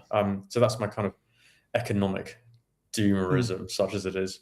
Yeah, no, super valid. I mean, the energy discussions, we're having more and more of them on the show as the need for compute and the need for... Now that compute is almost connected to these software companies are now becoming industrial companies, right? It's becoming an energy thing more than a software development problem, right? Well, with a direct link to sovereignty, which is making a lot of headlines at the moment, right? It almost seems that the more important, or the more that people recognize how important this sort of direct link to compute will be in the future of a struggle for power, maybe potentially, that it does seem to like be catalyzing more sovereign discussions. And the energy one is obviously the biggest blocker that we have. We had Philip Johnson, the CEO of StarCloud, on the other day, and he's putting data centers in space, not because it's hard to, not because like we're going to run out of room on Earth, but because like planning permission to build like solar farms or anything connected to like power these data centers, it takes 15 years just to like get these things passed, which obviously, as we know in this world, by that time you're too far behind. So he's saying it would be quicker to send them to space. Like that's how much of like the US are trying to address their energy problem. I'm wondering maybe there are learnings there for the UK potentially. Yeah, maybe this is the kind of clandestine long play of our planning regime to force us to dominate space by throttling development for 50 years. Yeah, but it's a forcing factor, right? Like, it is so long and tiresome to be able to do it that it would be easier to launch these things into space and just have them be powered by like solar panels in space, which is, I don't know, is that a good strategy? Doesn't seem. It seems like a long-term play.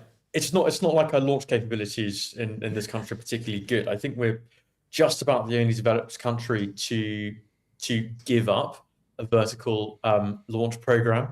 And now we don't. I mean, we have Sachs aboard this proto spaceport underway in the Shetlands. Of course, it's kind of yet to contribute really to the space economy. So, I'm just praying for like a single crumb of futurism in this country, really. Yeah, for the space of as well. I mean, we can ask a few questions. We've got a Seraphim Space CEO, Chairman Will Whitehorn coming on later, so we can try and see what they're up to and see if there's anything that we can look forward to for the UK that's coming up with regards to space. Yeah. Yeah. And we can let you know how it goes on. But if any of our buddies in AI want to build a frontier AI lab, we'll get you to name the AI lab. We'll connect you guys, and you can get Jeeves' name in the running. Yeah, we want to bring back Jeeves. It would be an honor, but I'll make sure the PG Woodhouse legal estate sends letters your way rather than mine. We don't want to get sued. Okay, Tom, thank you so much for joining us. We'd love to see this again. We're always here to support you guys in your mission. It was an absolute pleasure having a conversation, and you're welcome back anytime. It was great to properly meet you. Thanks, guys. Great to speak to you too. Enjoy the show. Wishing you all the best. Cheers, Tom. Have a good one. Great to meet you. Bye. Awesome stuff. That was good fun. Leave our digital business banking behind with Airwallex. Go to airwallex.com. Next on the show, we have Xavier, founder of Barocal. Xavier, can you hear us? How's it going? Yes, we can. Loud and clear. Xavier, there is a congratulations in order. You have some news. Do you maybe want to introduce yourself, the company, and also the amazing news that you have to share? Thank you. Yes, I'm Javier Moya. I'm the founder and CEO of Barocal. Barocal is a spin-out of the University of Cambridge, where we are based, and is developing a technology for cooling and heating that is gas-free. So we are getting rid of the harmful gases that we use for air conditioning, refrigeration, and heat pumps, and introduce a new technology that is based on materials that we developed here at the university. And the good news is that I just announced our seed funding round, which has been led by Wolf Fund. And then we also had co-investors from IP Group, who was the first investor that we had, Cambridge University Ventures, Breakthrough Energy Discovery. Let's go. Congratulations. It's so cool to see this. I have a bunch of questions to get in, but maybe at the start, like, how long have you been working on this? You mentioned that you spun out of Cambridge. How long has this been in the works? Was this always the mission? Can you maybe tell us a little bit about, the early days of this venture? Sure. I mean, it's been in the making for some time.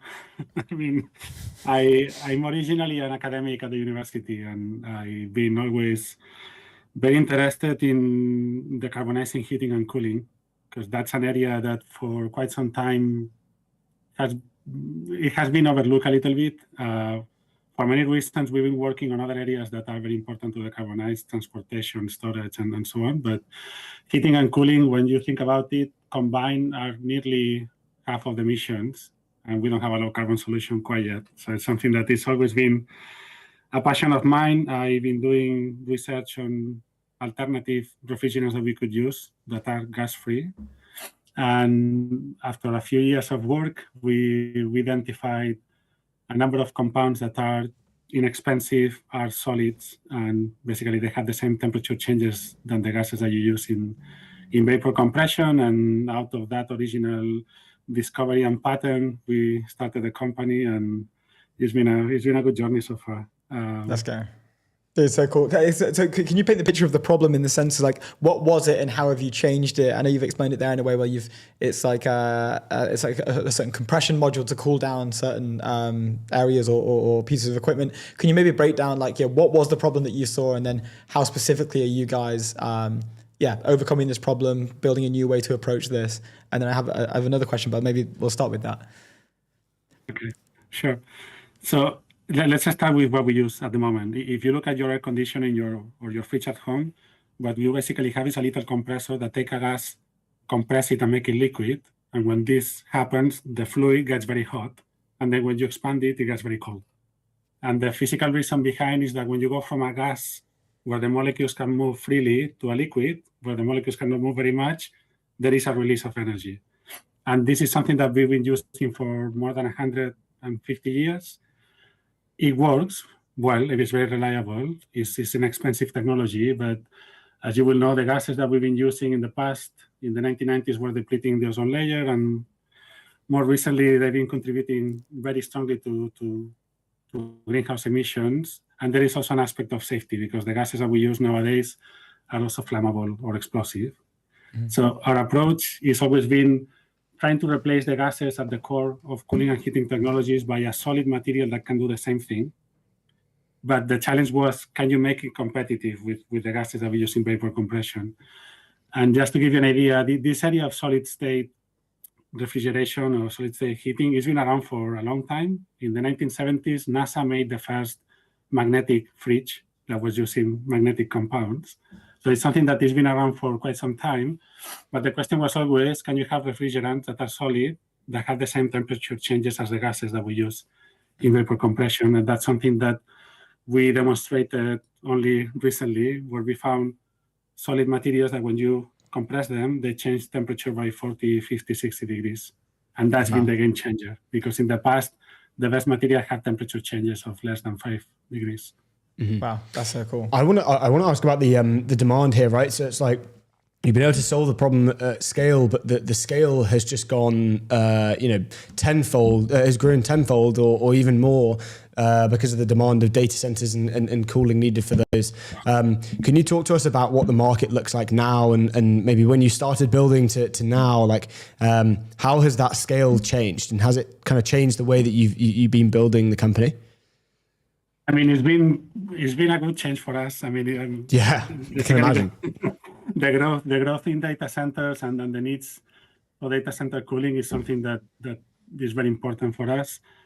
The company is building systems that are very modular, so they are very easy to scale up or down. So from the beginning, the vision behind the company is always build a technology that you can scale it up or down according to your needs. Okay. With the idea of being able to tap into data center cooling as fast as we can. Yeah. So the latest developments are all very positive for us. I think industry is also very keen in finding sustainable and cheaper ways of thermal management for data centers, but also at home for your heat pumps, especially in the UK, or air conditioning in other parts of the world. Is something that the industry, I think, has a lot of appetite to basically transition to the next technology. And the role of Barocal is basically showing that technology is there and it works and is efficient and is safe and is inexpensive. So that's the journey where we are at the moment. Yeah. So cool. Could you give us an idea? So this is a Cambridge spin out. What happens? How does this process work? Right. So you've spun out the university. You're now a separate entity. Did you guys spin out recently? Was this a while back? Is this with the funding you've now been able to spin out? Like, what does that breakdown look like? Yeah, no. So we spun out a few years ago. So the company was always an independent entity and was focused primarily on building the technology, because at the university we discovered the materials, but we didn't have any system at the time. So the beginning of the company, the focus was on building prototypes and showing people that the technology can work. We spun out in 2019. We raised a pre-seed round in 22. The team was always very small at the beginning by design, because I wanted to de-risk. This technology is very new, so I wanted to de-risk the main key aspects of the technology. Yeah. But basically last year we demonstrated that the technology really works at a small scale. And the idea behind this funding run is really accelerate the commercialization. So now we have all the components and all the key pieces in place. So basically what we've been doing this year is growing the team, accelerating our commercial interactions, and the idea is to bring the technology in a couple of verticals as soon as we can. And what that commercialization of everything, like in terms of your, I guess, like the customer portfolio, or even the ones that are maybe showing interest or demand, whether they're coming inbound or whoever maybe investors are introducing you to, is it kind of dominated by people asking questions like, hey, you know, could this be used for data centers? Like, does that seem to be something that's quite, I guess, top of mind for most of the people that you're interacting with? I think especially in the last 12 months, the conversation about data center cooling has become a lot more relevant. Like 2 or 3 years ago, maybe the conversations were more towards big air conditioning systems, which basically big systems are beneficial for us as entry markets because the OpEx becomes very relevant. And if you can save significant amount of energy over the lifetime of the product, that means that for people that are buying bigger systems is very appealing. We were very lucky at the beginning. When we started the company, we were one of the finalists of a competition called the Global Cooling Prize, which was organized by Mission Innovation, and Richard Branson was the ambassador. So at the time, we got exposed to a lot of industry. So we've been building relationships with industry for quite some time. We have very good relationships with OEMs, and we are designing a system that hopefully can then incorporate it into the market as fast as we can. And what does the build up now look like, right? What does the rest of the year look like now? The technology is good, and where are you focusing on to kind of build out these systems and kind of get it into the market in a commercial kind of way? Yes, I think, after we closed the fundraise and been hiring new team members to grow the team. That was phase 1 this 2026. Now we are building the next generation of prototypes, because the one that we demonstrated before the funding round, you can use it as a small fridge. It was just as a demonstrator. Now we are building a system that is based on a new system concept that is a lot more efficient and a lot cheaper to mass manufacture. So I'm very excited about the new prototype coming online. And what we want to do is basically build that system and then test it with customers this year. So we can really learn. We can start the loop of basically learning from partners and potential customers, and then basically take it from there and develop the first products. Interesting. And then in terms of are you working with design partners on this kind of new prototype and kind of, I assume they've signed kind of pledges or POCs or something to say, hey, when the prototype is good and ready to go, like we can sign like commercial deals. How does that look like? Are you guys working with design partners on that? Yeah, so that's all work in progress, but it's looking positive. We have some good relationships already with people that we've been interacting for quite some time, and it's just basically for us to build the next first version of the new system and then just test it through different schemes. POCs are one of them. The team at Barocal is primarily technical, so we have a lot of very good expertise in-house. Cambridge is a very good ecosystem for recruiting technical people, so I'm very pleased to be where we are. I think the next few months is really working hard on the tech, and then just make sure that we keep informing basically our potential partners and customers so they know what's coming. Yeah. That relationship with Cambridge, like, do you guys just have how does that work for recruiting? Is there a good angle there where you can essentially just bring the best talent that you can find from Cambridge into the company, or is that something that the university would collaborate on? Like, how do you work really closely with students there? How does it work? It's really Cambridge. It's a relatively small place. So, normally once you're in the network, if you cultivate the network, that helps a lot recruiting people. So it's a combination of factors. We have very, very close relationship with Cambridge Enterprise, which is the tech transfer office and commercialization branch of the university.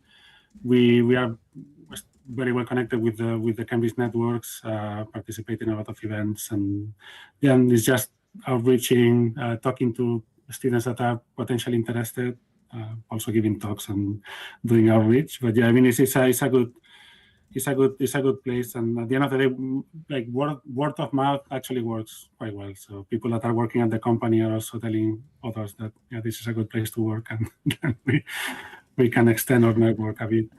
Let's wider. go. Nice, love it. So cool. We've got about a minute left. Where what can we look forward to from you guys over the next few months? Like, what are you most excited about that you've got coming up? What's like the next big thing that you guys are really pumped for?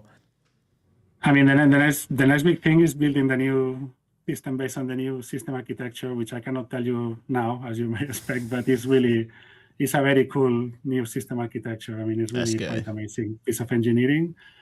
So the team is working very hard to basically bring that online, and then once that is online, I believe it's going to wow people in a similar way that we wow people when we discover the materials, because for many decades people thought that this is not possible to achieve. The solid materials we have same temperature changes as gases, and we show that. Now I think we are very close to show that actually you can have some amazing system architecture for these materials too. Let's go. Sure. Let's go. Dude, Javier, thank you so much for joining us. Congratulations on the 10 million seed. Welcome back anytime. We'd love to be updated. And I'm sure you guys are going to kill it. Yeah, super interesting. Thank you very much for having me. I'm pleasure to meet you.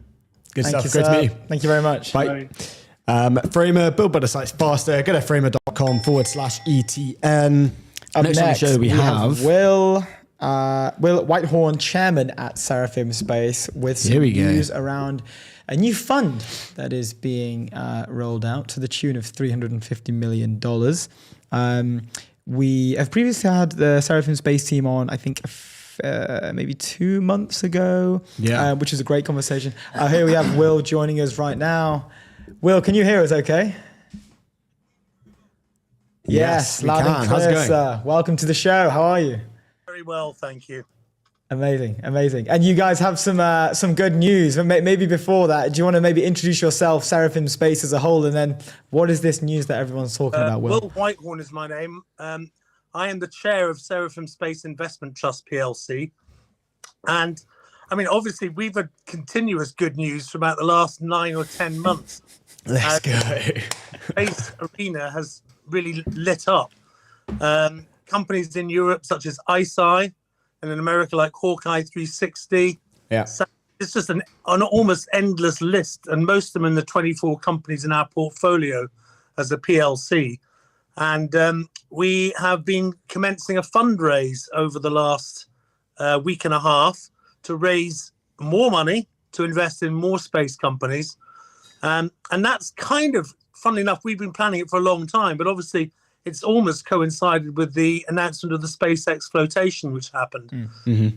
You know, everybody knew it was coming. The first interview I did about it was last December. And the SpaceX flotation is a seismic event for the space industry. Mm-hmm. And I think that Seraphim's stocks are well positioned to really benefit from the kind of big flow of further space investments going to follow that flotation. So we're doing a thing called a C share issue right now, which is like another class of shares, almost like a mini flotation within the company. And that will be invested in new stocks and convert to our ordinary shares as those stocks come good and increase in value. It's a bit like a system whereby you can raise more money without diluting the existing ordinary shareholders. Mm-hmm. And so that is ongoing as we speak. We have got, it's going to close in the next 48 hours. And we will have a retail part of the offer, which closes tomorrow on Wednesday. And then later on the same day, the institutional part closes. And we're going to raise money in tranches. Eventually, over the next, couple of years, we might raise up to £350 million. But this first tranche, well, we'll see where we get to. Yeah, obviously, most of the commitments come in on the last day and a half. Yeah, amazing news, and congratulations to you and the team as well on such a good run. Maybe let's talk. You mentioned there, we a bunch of questions, but I'd love to just talk about the industry as a whole right now. You mentioned that this IPO is going to have just brilliant effects on the space, and we've been covering it for a while. Like just in terms of eyeballs, in terms of people who are interested, and almost like a marketing stunt, really. Like it's done absolute wonders for space, the space as a whole. Is there going to be like a trickle down effect from this? Is this kind of proving that, hey, look, this is a real thing, this is achievable, all of our plans for whether it's like space civilization or whatever, is there going to be a trickle down effect into these maybe smaller companies that perhaps would have struggled with funding in the past? I think the answer is certainly yes. I think it's very interesting. I just took over the chairing of another company called Sofan Technologies in January. And Sofan are doing very, very specialist microwave receivers for receiving signals and transmitting them to satellites. And we are being inundated with approaches at the moment. Companies to both work with the technology and buy stakes in the company as well. And I think that's happening across the board. And the reason is that the events in Ukraine and then the Middle East have added on top of the existing big demand for everything from climate change science to the insurance industry, to the agricultural industry, and the financial industry. They all want access to space data that's highly accurate and can be managed much better with AI data links than inaccurate data that's historical from the ground. And so that has spurred on an industry to create new types of satellite constellations. And funnily enough, they're better than most of the military ones, and they're dual use. So as the events in Ukraine and the Middle East and other parts and tension spots in the world unfold, these companies are becoming not only very strong commercial companies with commercial and government and science uses for their satellite data, but they're becoming military application satellites as well. ICEYE being a very good example, now one of Europe's largest satellite constellations. Mm-hmm. And has this kind of, this is like an inflection point, right? Right now, has this ever happened before? I assume this is obviously very rare for all of these things to kind of happen, come together at the same time. Has this kind of event, really happened before? Frankly, not.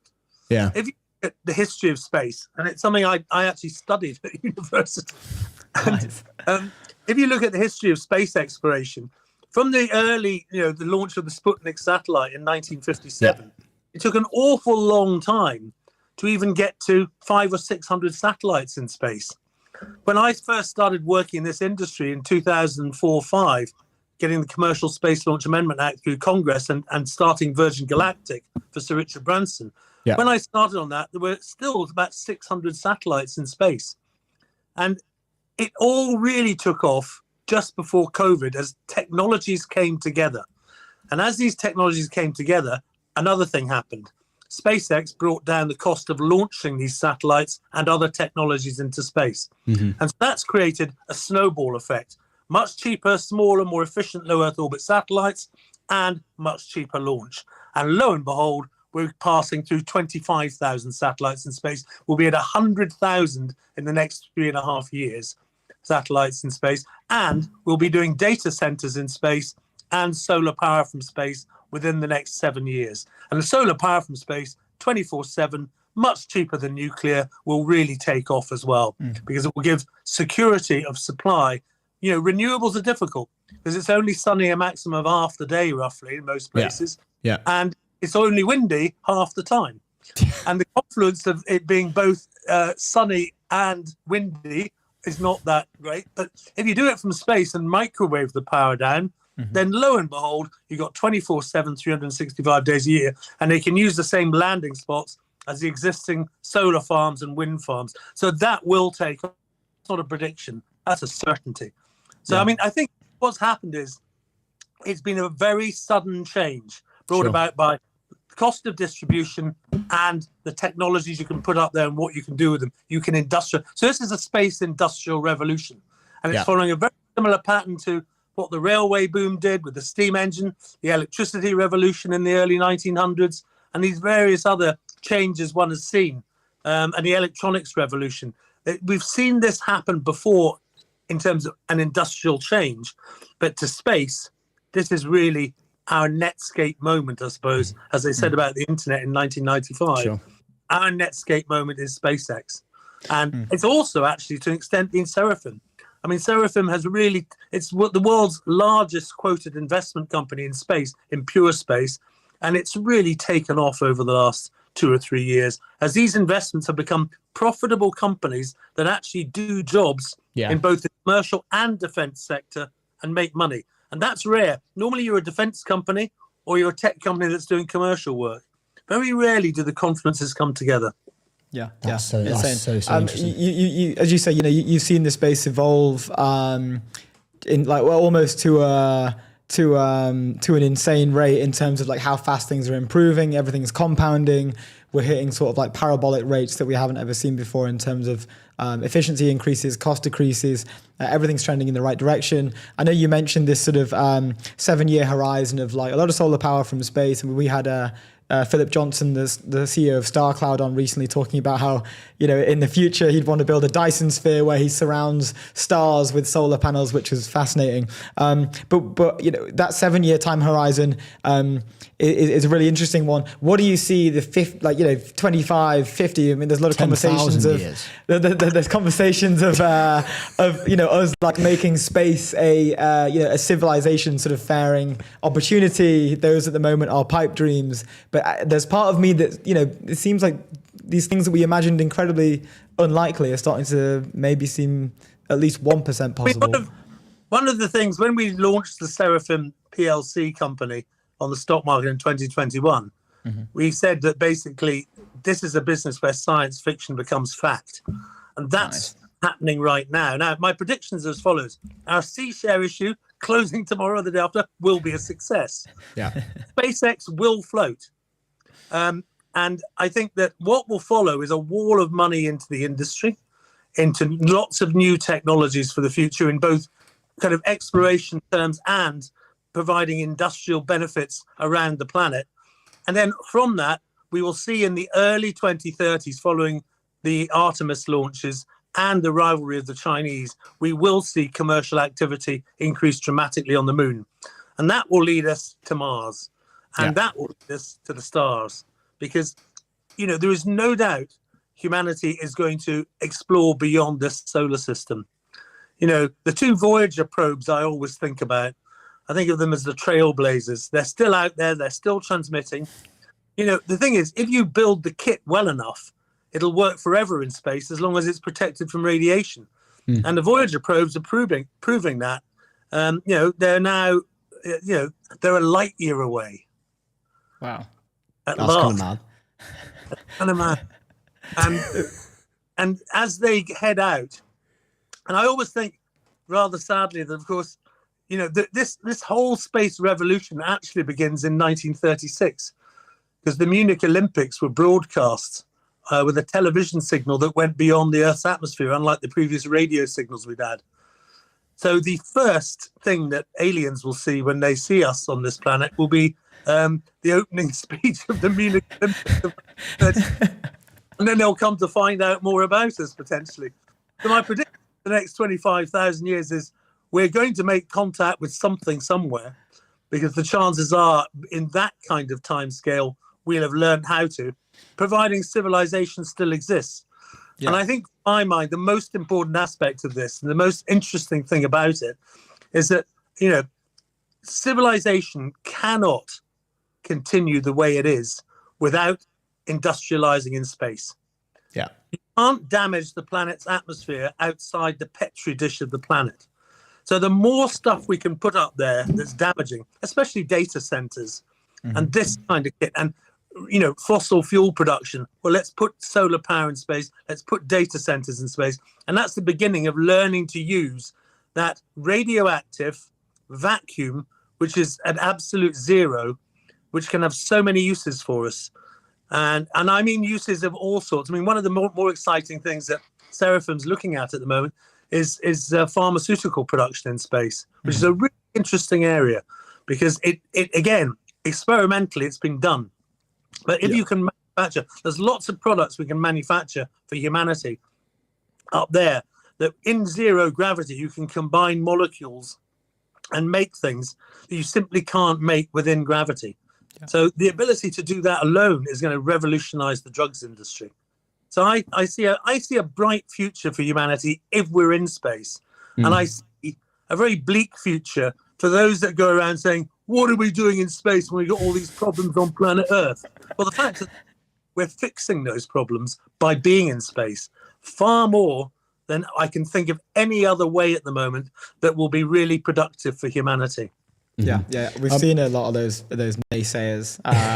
So I don't know, spending half the 90% of the time just complaining. I wanted to ask a question about Virgin Galactic, and you helped establish Virgin Galactic. Obviously, kind of the first human carrying kind of commercial spacecraft.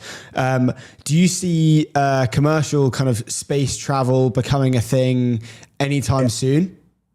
Well, interesting thing. I mean, I was just at the beginning of Galactic. Sure. And I recruited a guy called George Whitesides to take it fully commercial, who was a US citizen for various reasons of things called ITAR and CFIUS rules. Virgin Galactic, it took over 50 people into space, and then you stopped using that spaceship because it couldn't ever be profitable. And they're developing this thing called the Delta ship, which is coming out at the end of the year. And that is going to be able to carry more people, higher, do much more science, do much more astronaut training, and I think will be a great success for the company, the Delta ship. And I think there is a commercial future in space because, for instance, if you're wanting to do those experiments such as combine molecules, it's very expensive to do it on a space station. But if you can go up on a flight where you get that 7 or 8 minutes of zero G and do the work as a live scientist, it's much easier than sending it up on a sounding rocket or sending somebody to a space station. So I think there is a future for that kind of commercial flight, and there is a future for space tourism, and there's also a future for the kind of rocketry which Elon has developed for long distance travel in space. You cannot build a solar power station in space or a data center without some human input there as well as robotic. So when he has had the mission launches of the type that you've seen, where you've had astronauts at 800 kilometers to 1,000 kilometers out from the planet Earth, actually doing spacewalks with a group of people, that's because they're actually training for helping to manage robots building the big kit that's coming. So I do see a future for commercial space carrying humans. I see a future for exploration space carrying humans further than the moon, because after all, it may be right if the Astronomer Royal says, we'd be better using robots to go to the far-flung places. Yeah. But, they did that in Blade Runner. We want to send... Absolutely. What a take. Love that.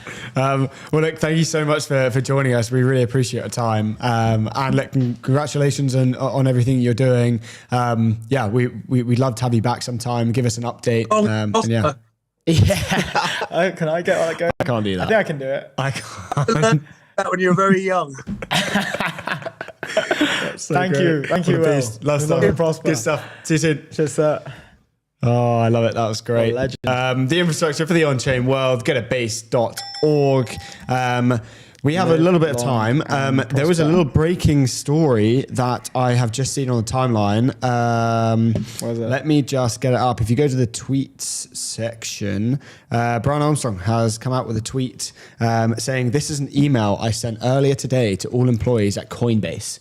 If we get this up on the screen, I will read it out because it's very interesting. He says, "Team, today I've made the difficult decision to reduce the size of Coinbase by 14%. I want to walk you through why we're doing this now, what it means for those affected, and how this positions us for the future. Why now? Two forces are converging at the same time. We need to be front-footed to respond to both. First, the market. Coinbase is well capitalized, has diversified revenue streams, and is well positioned to weather any storm. Crypto is also on the verge of the next wave of adoption, with stablecoins, prediction markets, tokenization, and more taking off. However, our business is still volatile from quarter to quarter. While we've managed through that cyclicality many times before and come out stronger on the other side, we are currently in a down market and need to adjust our cost structure now so that we emerge from this period leaner, faster, and more efficient for our next phase of growth. Second, AI is changing the way how we work. Over the past year, I've watched engineers use AI to ship in days what used to take a team weeks. Non-technical teams are now shipping production code, and many of our workflows are being automated. The pace of what's possible with a small focus team has changed dramatically, and it's accelerating every day. All of this has led us to an inflection point, not just for Coinbase, but for every company. The biggest risk now is not taking action. We are adjusting early and deliberately to rebuild Coinbase to be lean, fast, and AI native. We need to return to the speed and focus of our startup founding with AI at our core. What this means. Any quick takes before I get over? I think that we'll see a ton more of these. And it's a great decision, and it's necessary, and it's excellent for the business. Yeah, indeed. What this means, to get there, we are not just reducing headcount and cutting costs, we're fundamentally changing how we operate, rebuilding Coinbase as an intelligence with humans around the edge aligning it. What does this mean in practice? Fewer layers, faster decisions. We are flattening our org structure to 5 layers max below CEO/COO. Layers slowing things down and creating coordination attacks. The future is small, high context teams that can move quickly. Leaders will own much more with as many as 15 plus direct reports. Fewer layers also means a leaner cost structure that is built to perform through all market cycles. Interesting. No pure managers. Every leader at Coinbase must also be a strong and active individual contributor. Managers should be player coaches, getting their hands dirty alongside their teams. He's super known for those particular hires as well, Brian Armstrong. Like when he interviews people, he'll prioritize like their drive, their ambition, their autonomy, their agency a lot more than like a flashy CV. He's been very vocal about not even looking at that, just only going for gauging off agency. Those people. AI native pods will be concentrating around AI native talent who can manage fleets of agents to drive outsized impact. We'll also be experimenting with reduced pod sizes, including one-person teams with engineers, designers, and product managers all in one role. That's bonkers.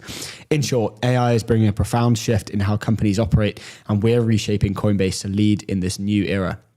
This is a new way of working, and we need to leverage AI across every facet of our jobs. To those affected, I know there are real people behind these decisions, talented colleagues who have poured themselves into the company and our mission. To those of you who will be leaving, thank you. You've helped build Coinbase into what it is today, and I'm sincerely grateful for everything you've done. All impacted team members will receive an email to their personal accounts in the next hour with more information and an invitation to meet with the HRBP and a senior leader in your organization. Blah, blah, blah, blah, blah. Talks about all the boring stuff, and then how we move forward.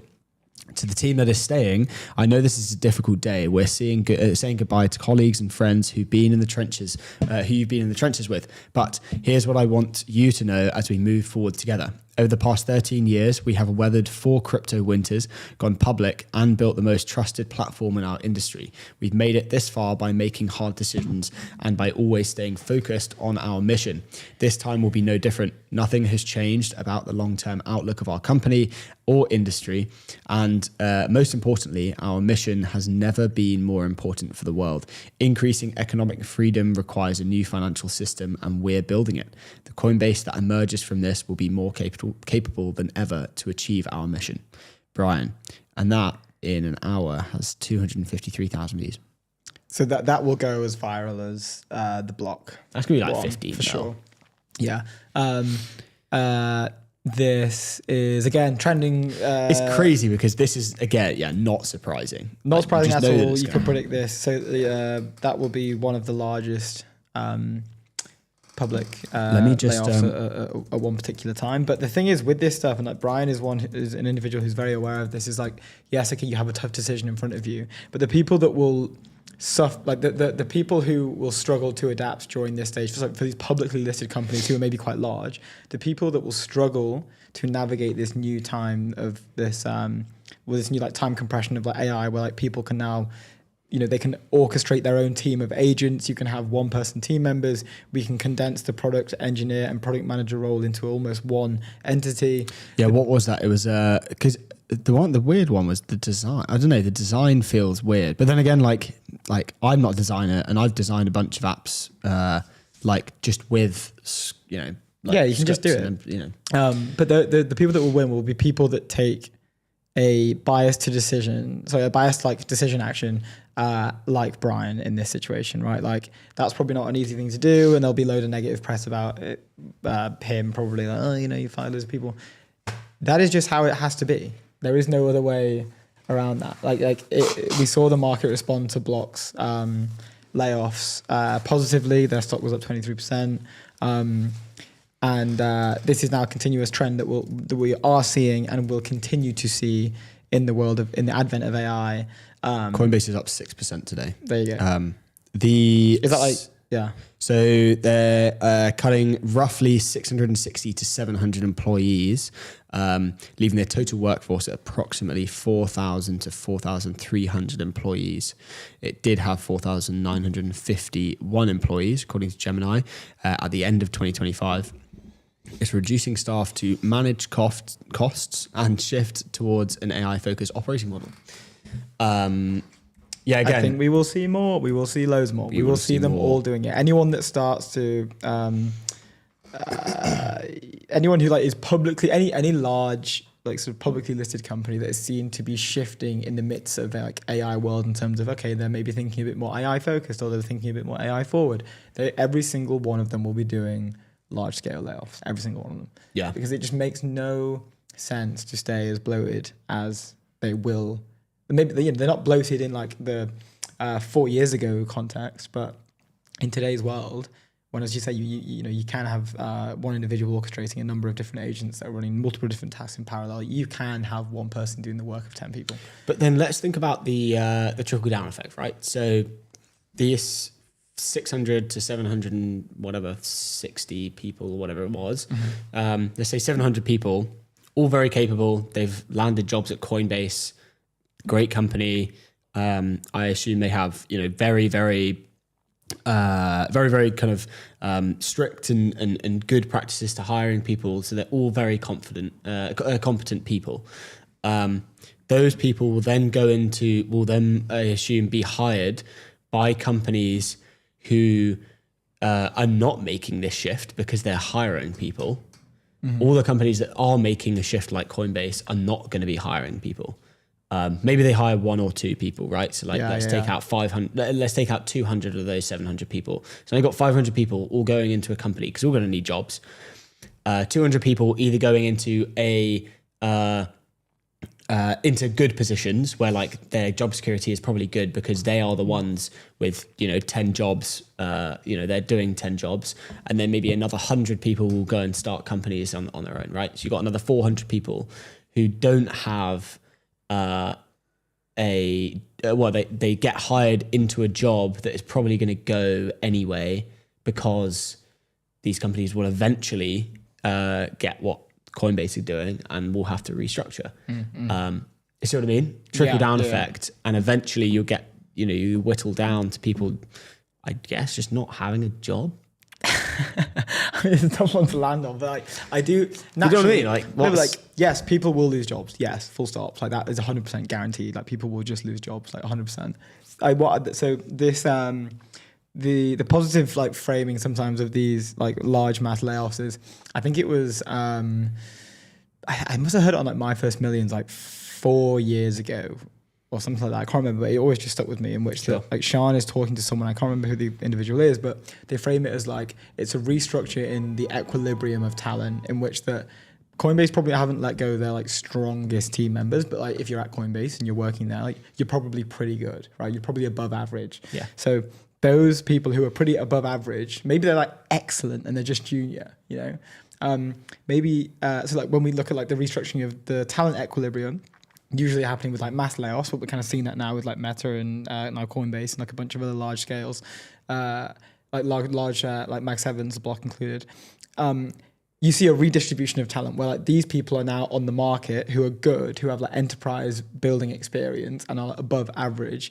We see them maybe then start to look at maybe there are startups that can't necessarily poach the people from the lab, so we'll look maybe one tier down and hire these engineers who have worked at incredibly good companies. We'll bring them into our startup and they'll have an IC role. They'll be an individual contributor and they'll help to build out the startups.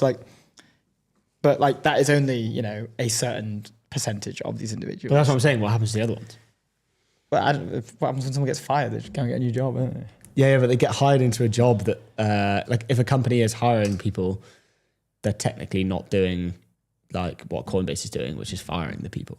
like they're reducing their workforce. Yeah, but there are companies that are still growing. They're just not as big as Coinbase. True. Like not there will be companies that are small and scaling in the advent of AI that will need people like that to bring in. Sure. So like, will people get laid off? 1,000,000,000%. There'll be people with no jobs, like 100%. Yeah, true. Like some maybe doomerism, but you know, true. I think we've got Matt coming into the studio. I think so. Before we do that, the world's largest prediction market. Stay informed and profit from your knowledge. Go to polymarket.com. We have Matt in the studio. We do. We've got a mystery AI talk about to kick off because I pinged Matt and I didn't ask what it was. I just said come and do it on the show. And Matt, I think we're bringing you in right now. We're live. Matt, how are you? Welcome to the European Technology Network. Beautiful setup you've got there, sir.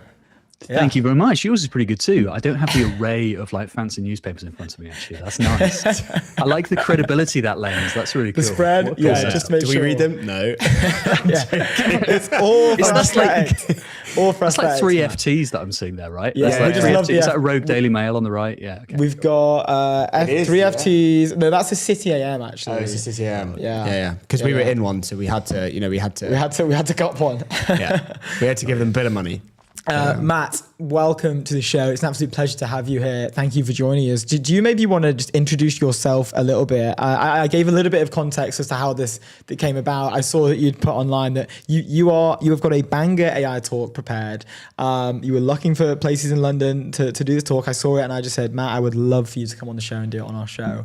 I did frame at the start of this. I still don't know exactly what it is. So I'm actually, our viewers will be hearing it live as well as Luke and I for the first time. But before we do that, do you want to maybe introduce yourself and then we can go from there? Totally. My name's Matt. I have been, I suppose, a developer educator for like 4 years now. I worked as a lead developer, TypeScript developer. I worked my way up, open source repos and stuff. Got hired into a company called Stately, then a company called Vercel, and quit to make a TypeScript course. And now I do AI teaching as well. So I've been doing this for about 2 years now, I think.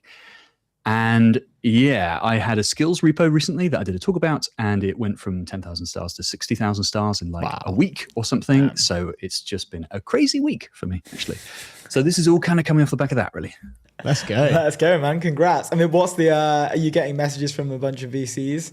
Does that usually, I swear that usually happens when GitHub sells or I've got my filters tuned pretty well, to be honest. So yeah, I don't get that much stuff because I've mostly pre-filtered it.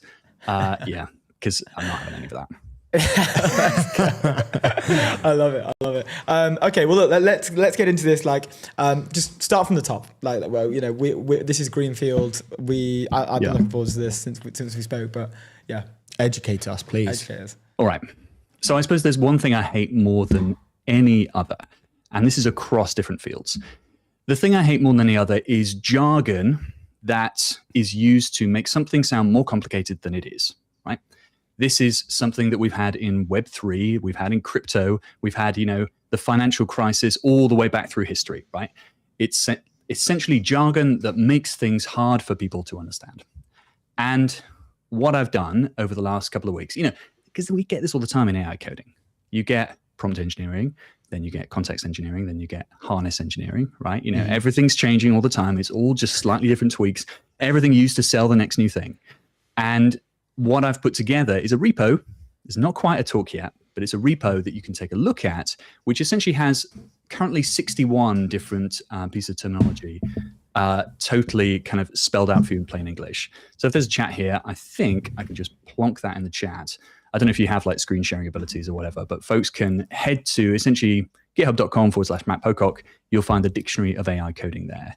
And I just wanted to run through essentially one or set of definitions, basically, because I imagine you guys know what a model is, right? Mm-hmm. Mm-hmm. Yeah, it's just a set of parameters, a big blob on your machine, essentially, or it can be on your machine, can be on someone else's machine, that's trained through training. But then what's the difference between a model and an agent? Where does the line go? Where is that line? Because if you understand that line, then you can understand the weaknesses of models versus harnesses versus agents, and you understand how all the pieces fit together. So I think of there as being a model. Outside of that model is the harness, the thing that's harnessing the agent, the things kind of, let's say, Claude Code and Claude.ai. They use the same model, but they're different because they're different harnesses, right? Yeah. Claude Code has access to a file system.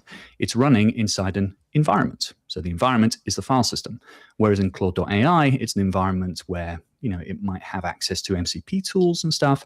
Claude Cowork also has access, might have access to your file system or might not, or it might have access to just a bit, So far we've got the model, got the harness, and the environment.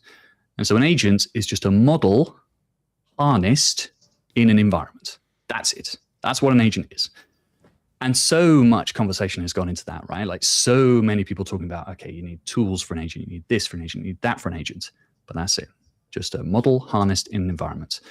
And I've done that for 61 different terms, essentially. So breaking down what tokens are, input tokens, output tokens, what the prefix cache is, what statefulness is, what statelessness is, system prompts, sessions, turns, all this stuff. Because having this language, this shared understanding of how to talk about this stuff, I think just makes us able to have better conversations about this topic. Yep. So that's my thesis.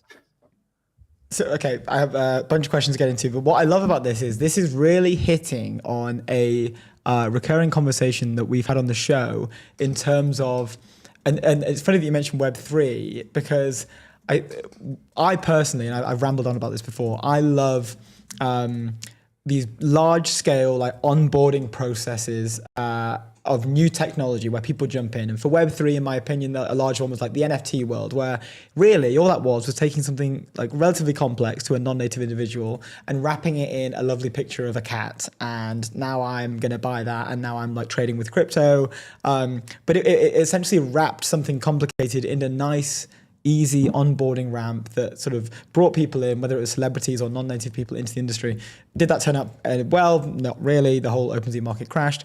But I do think that a big problem with AI today is there isn't enough enablement for those people who may be like anti-AI, and traditionally these people aren't tech native. But I remember when we had Sebastian Mallaby on the show, the author of Demis Hassabis' Thinking Machine, he said that 1 in 3 people in America are scared of AI. They're fearful of AI. And I think that problem comes from a lack of understanding. I think that they don't understand all of this terminology that you mentioned here, right?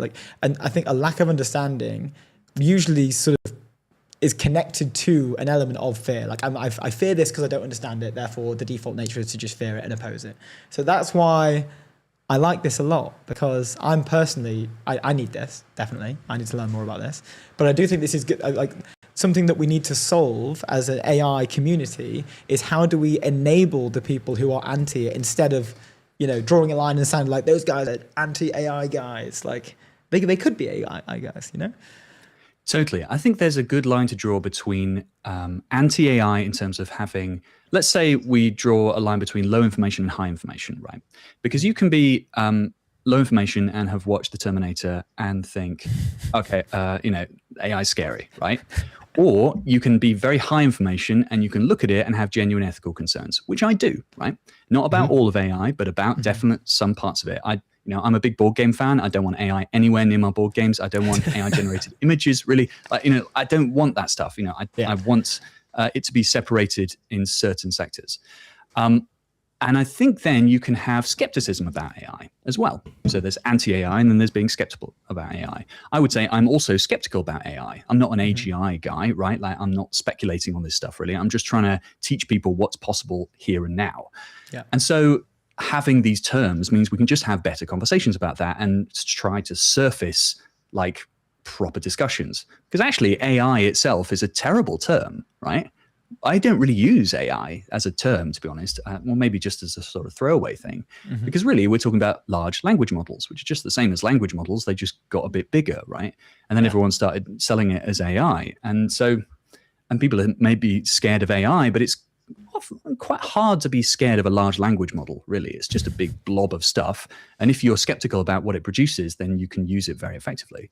So yeah, that's where I'm at. And I hope this will make a contribution in terms of making that easier.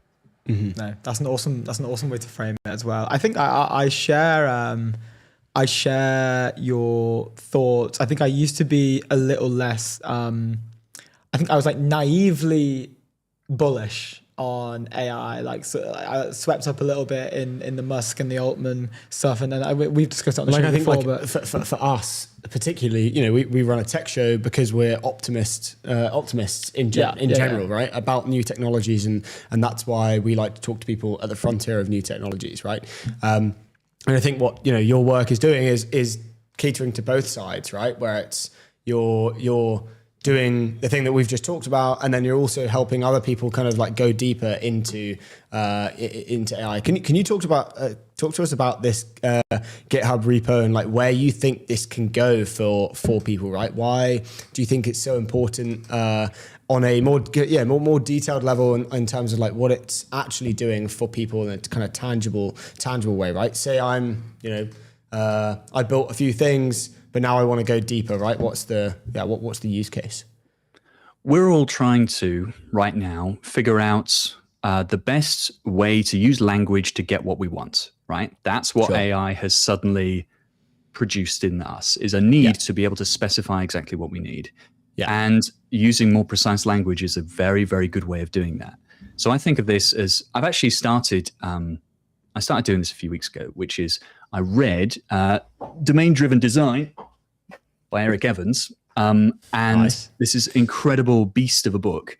And in Domain-Driven Design, they have a concept called ubiquitous language, which is that when you're working with someone to build an app for them, you essentially need to be speaking the same language as that person. That person might know a lot about microchips or financial transactions, but you as the developer probably don't, right? Mm-hmm. So you need to establish a shared language with that person.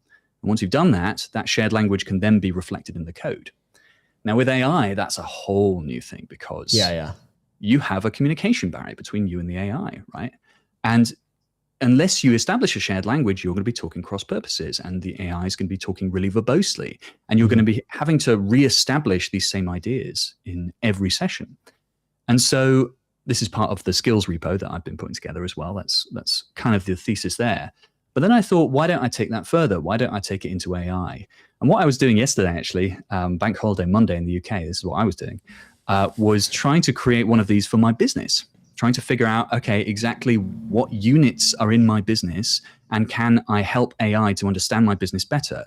I every time I go on socials, I open up Obsidian, I like have notes, and in my notes, I sort of vaguely had this vague idea about, okay, these might be good for a course, or these might be good for socials, let's say. But now I have hooks and bricks. So you have hook notes, which are really good for socials, and brick notes, which are really good for courses and just sort of plugging in and having actual solid learning in there, but don't sell videos by themselves. So just having that more precise language just means you can think faster and communicate faster with the AI.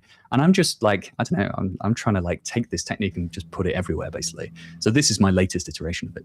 That's so cool. And what's the most optimal way to talk to your AI? Because I speak to it very just not candidly, but like, are you polite? I just type and like hope that it comes out with the best thing possible. You know, I'm typing. Like, you're typing. You're not going to make it, man. No, I did start and talking to my laptop, and then I thought this is actually super weird, and I don't need to work like incredibly fast right now because I run my own company. I can do what I like. was my positioning, but I think there will be a time when I bring back, holding the space bar. Do you have a gooseneck mic for? We've seen this like pop off. I saw like a load of developers in SF, I think it was, with these what we've discovered were gooseneck mics, where you'd hold it like essentially it's just like right there in front of your mouth, so like a tannoy speaker that you have in supermarkets. And they were using this, and I'm assuming Whisperflow as well, as their means of communicating, I guess. It's creepy, right? Like you can imagine all these offices in SF where people are just sort of whispering into their devices. Yeah, they are. They are. That's what they're doing. You know, It's so freaky. Like it's sort of cultish people. But the thing is that it does really, really work. So I have a set of skills. My grill me skill is like my most popular skill. Essentially just gets AI to grill you about a topic. So you prompt it saying, I want to build this sort of vague thing. It grills you, and you dictate back. Essentially, that's the idea of the flow. And so you're able to just produce very messy output, but because the AI is structuring it like a Q&A, it becomes like a nice structured document in the context window. And that means you end up with really, really, really good outputs. So dictation is absolutely key because it just allows you to move faster. And what I tend to do is just have 2 grilling sessions running at the same time. So I'll be grilling one. Once I hit enter, I'll grill on the other one. And so I'm just talking all day, essentially. That's so interesting. Awesome. And then in terms of like knowing what to build, what's your do you use AI to help you understand? You've used AI to help you understand the business more, and kind of contextualize things a little bit. Do you then go further and say, hey, okay, I want to be able to do this, or I don't even know what I want to be able to do. Can you help me even like figure that out? How much time do you spend, using it to kind of brainstorm a bunch of things before you actually go and, start planning a build or going down one route? Yeah, I'm going to apply my DDD head again, which is that when you're doing a greenfield project, you're essentially trying to figure out the language you even use to describe the project, right? Yeah. That's what you're doing. You have an empty page and you're essentially just going, okay, I need to be able to do these bunches of things. How do I end up doing them? And I have another skill, Grill with Docs, which uses a sort of DDD flavor to essentially grill you on this language. Because once you've figured out the language, the nouns and the verbs, then that's your app. Right? Yeah. Because you've just got, okay, I need to deal with videos and then pitches, and pitches have packaging, and pitches can be deployed to channels, let's say. And suddenly out of those 4 words, you've got an app, right? And from there, it's so easy to align with the AI. So I think when you're first figuring out anything, whether it's an app or whether it's, I had someone message me the other day saying, this is amazing, saying that they used Grill Me to write a, I've forgotten the word, but a eulogy, for their mum. So their mum had died, and they used Grill Me just to grill them about their mum, and they had this wonderful interaction, and it wrote this beautiful eulogy because they just had this lovely conversation. And so, yeah, I think it has applications in all sorts of places, and I also think it's just way better than the default plan mode, because the plan mode in most harnesses is super eager to rush towards creating an asset. It's tell like, me about it. Let's create a plan. Let's get there. Let's do it. Whereas in fact, you need to reach a shared concept of what you're building first, what Frederick P. Brooks calls the design concept, the shared thing that's between you and the AI, the understanding that can produce a great app, essentially. So that's what you're doing whenever you're doing Greenfield, is you're trying to get to this design concept, this shared understanding. Sure. And usually that means refining the language. Yeah, I think my most used sentence putting into Claude is if you have any assumptions, like, ask me about them, basically. Get rid of them. Get rid of the assumptions, any assumptions, whatever, until I literally hit ground zero. And then it's like, okay, now we can start to build. Because the build is the easy bit. Right, we're talking about planning and understanding and what certain language means in your context and your business's context and all of that kind of stuff. I wanted to ask you a bit about the frontier models and maybe giving a temperature check on where you see, all of the kind of different frontier models and their performance and what you're using most and the different nuances and stuff like that. I'm super interested because you are, one of the frontier people using these every single day. Yep. I really don't have a take on that, I have to say. So I sort of think that min-maxing between models is a really bad move. What you need to be doing is just focusing on one thing and trying to optimize for that one thing. Sure. I use Claude Code. I'm not loving it. It's fine. You know what I mean? I had a tweet a few weeks ago where I said, I feel sorry for Claude Code because I know they're not the one. I'm just stringing them along a little bit. There's sort of other options out there. And, I have dinner with them and it's just, I'm not feeling the spark anymore, but I'm so comfortable. And so that's sort of how I feel, basically. So I'm happy to move to Codex. People say it's good. I don't really have a benchmark that I trust in terms of terminal bench or anything. I would just have to go in there and just get a vibe for it and see if it works with my setup. Yeah. I do have, when I'm working on this, this is part of the reason I feel I sort of wonder if Claude Code feels me pulling away, because I'm always trying to be very agnostic in my setup. So I'm trying to, for instance, I built a open source repo called Sandcastle, which is for running sandboxed agents, essentially. So running on Docker desktop, running on Vercel sandboxes. And I built in a mode where I could use Claude Code or I could use something else, So, no way. I'm not loyal, really. And I do that. I try to reflect that in the design of my skills as well. So I'm not using Claude Code semantics like ask user question or things like that. So I will probably in the next couple of weeks try out Codex or something. I think that's interesting. But I don't really have a take. I think you should just pick a lane and just go for it. I do think, though, open source models are not cutting it at the moment. For doing coding, for state-of-the-art stuff, you need to be using a state-of-the-art model, and that does mean paying for it. Yeah, for sure. Makes complete sense. Just one question around. We discussed it a little bit earlier, but a lot of framing around. Like Kapathi even retweeted his tweet from a while back where it's like English is the new programming language, right? I think there are a lot of people that maybe you sort of come across every day, right? Because you're enabling individuals in this space. But if how does an individual who's not necessarily like tech native or AI native, how do they approach this new world? Because I think that they're probably underestimating how quickly it's going to reach them, I think.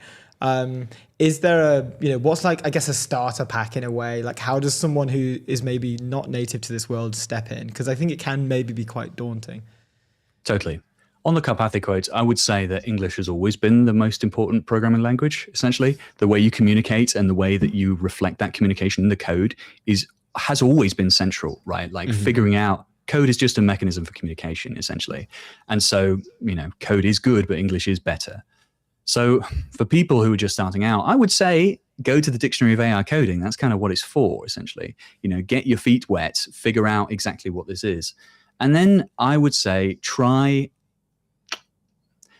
working on some stuff, try playing with AI, get a real sense for it. I would say pay for a subscription and try to use a frontier model, maybe not Opus, but Sonnet is fine, and get a sense for what it can do. Because I think a lot of people just, once you realize, oh, I see, this can go everywhere that I have text as an input and text as an output, you can have AI there and it will help you.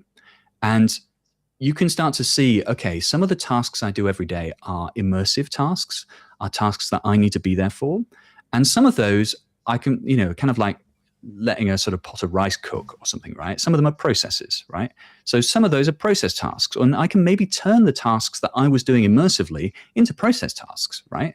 Just with AI, maybe giving, helping cook my rice for me, or, helping draft an email for me, helping do this, helping do that, helping to summarize a bunch of documents. The thing that's really good about AI is that you can give it a bunch of text and it will read it. That's the weird thing about it. And that's very different to people, because people don't do that. People, you give them a bunch of text and they don't really read it, or they'll skim it, or they'll figure out sort of how to shortcut it. But AI will read it. And if you cultivate a feeling of skepticism towards its outputs, then you can really go nuts with it. And anyone I'm talking to in this space is basically saying, yeah, some people are realizing this and they're just exploding at work. Their productivity is going crazy. And some of them are skeptical, or they have ethical questions, or they just don't see how they can apply it.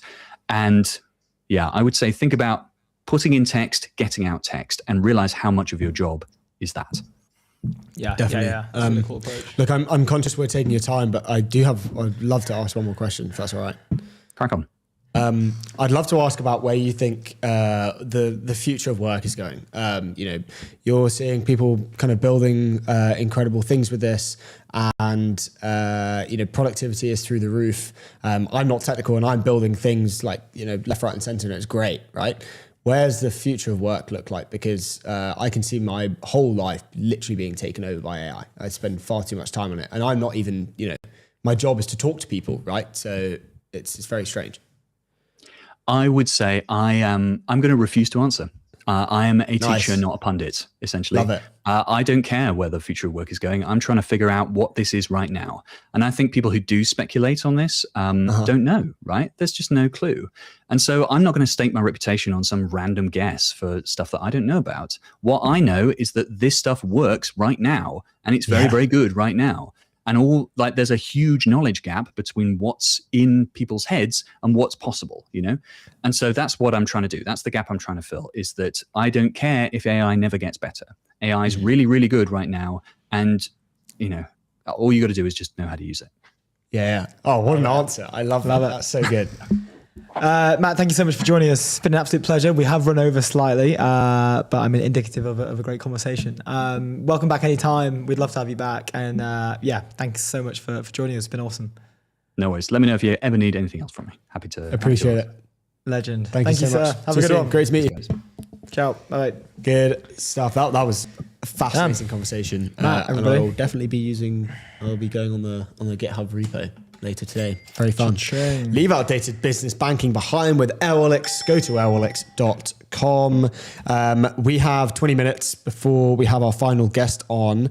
Let's jump into some stuff about the Met Gala. Yes, we've got the watches of the Met Gala. The watches of the Met Gala. A Forbes article came out yesterday talking about the watches. We want to run through them a little bit. I'm going to run through the first three because it's very interesting and just kind of mad, some of these watches. I can share. Can we pull this one up? And I can maybe try and see if we can zoom in on some of these watches. Some of the outfits, obviously. I mean, it's the Met Gala, but we're super mad. So like a brief discussion here. So 2026 Met Gala, clothing provided the canvas, but the watches were the brushstrokes. Before we actually just side note on this was being called the Tech Gala by a number of people. The Tech Gala? Yeah. So for the first time, slight detour. For the first time, so they'll have like charity tables that you can purchase. I think it was last year they were $75,000. This year they were $100,000.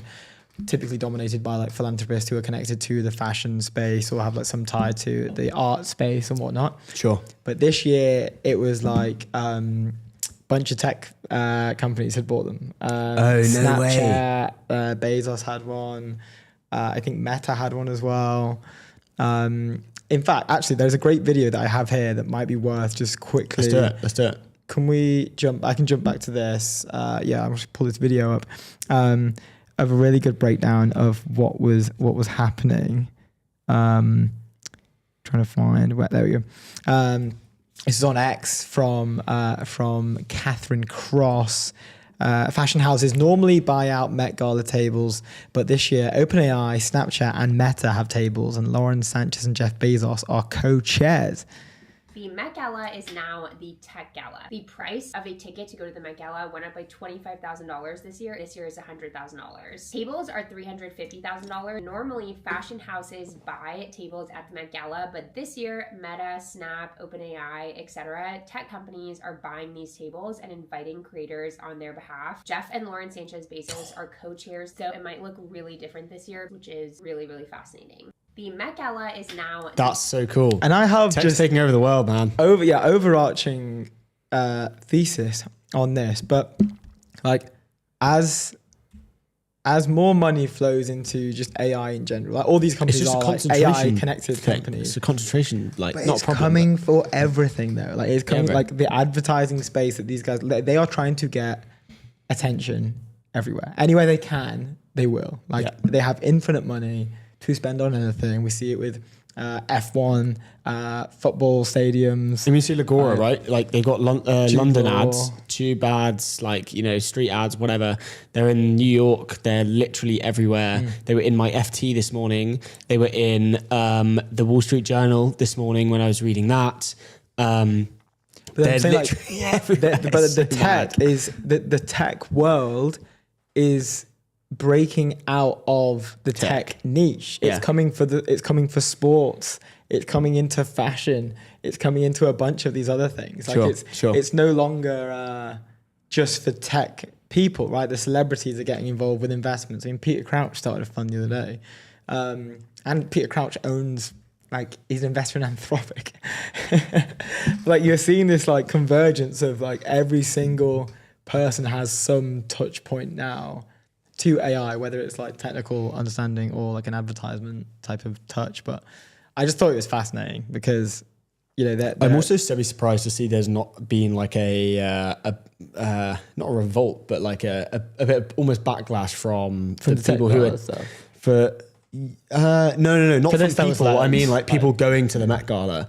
Yeah, they were pretty. Why are these like massive tech companies being? Oh, there was loads. Okay, that was. Okay, I'm clearly not plugged into the Met Gala. Sorry. I mean, no, neither was I. Only found this out last night when I was looking at this. But yes, there was quite a lot. There was because I can imagine like someone set up these, an like, out of home ads, like anti, like the fact that Jeff Bezos was there. Like someone launched an out of home ad to say he campaign around the Met Gala. Like No like way. Met Gala, like owned by Jeff Bezos type of thing.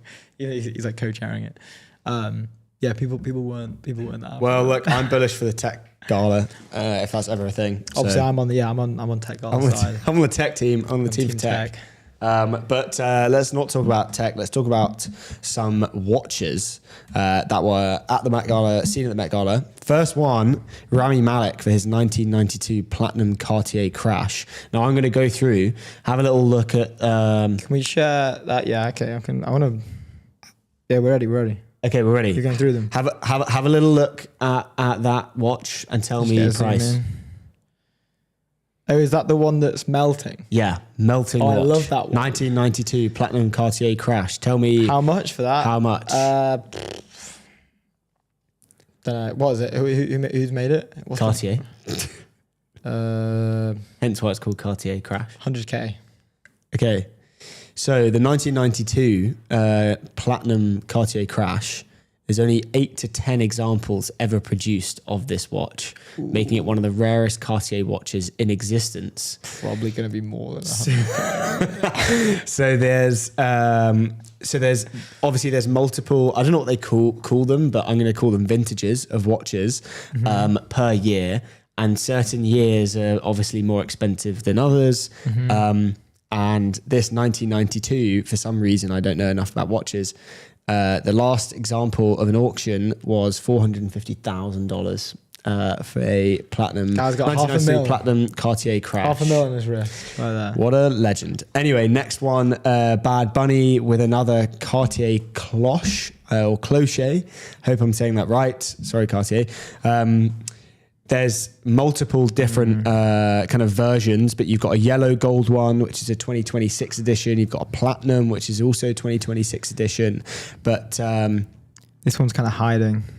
Oh, is it? Yeah. Okay, you can't really see it. The yellow gold one was about $29,000, $32,000 USD. The platinum, it's a price on request, but it's estimated at... no idea. What? Just give me the... Only $40,000. A measly $40,000. I was going to overshoot that one as well. Yeah, really? Were you going to go like 300K? Higher. Next one is Morgan Spector. He was wearing the IWC Portuguesa. This is with the rounded dome face. Portuguesa? Yeah. IWC Portuguesa Perpetual Calendar 44. There's a bunch of editions all around. Stars on it? But this is £45,000 according to Gemini. Do you like the look of that? Yeah, I do. Portuguesa. I like that large. It's like a domed face. But I think if that's the one I'm thinking of, it's the one with the moon and the stars on it. Oh yeah. Which is really cool. Now, I kind of got a bit bored and then I just didn't look at all the other prices. But Connor Story is wearing an Omega Constellation Observatory, which actually is what a gangster name for a watch. I'm a fan of that. I think it's quite cool. I haven't seen that one before. How much is that? Also, the name, Omega Constellation Observatory. How much is that? Absolutely no idea. Oh. We don't have. Let me search that. Then we've got Dwayne Wade in the Tiffany & Co. Eternity. That's pretty clean. Okay, so the Constellation Observatory Gold is £49,000. Damn. So Rami Malek just watch-mogged everyone there. Absolutely watch-mogged people. Yeah. Absolutely. I would have thought I'm not gonna lie, I'm a little bit underwhelmed. Yeah. No, I am too, yeah. Like, this is the Met Gala. I thought everyone's meant to be...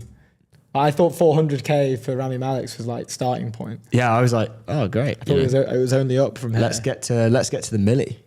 Yeah.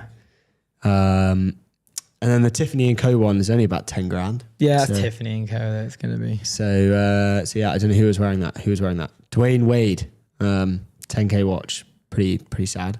So yeah, Forbes, I mean, yeah, you should have been watching more. I feel like there would have been more expensive watches there. They can't be the 5 most expensive watches, you know?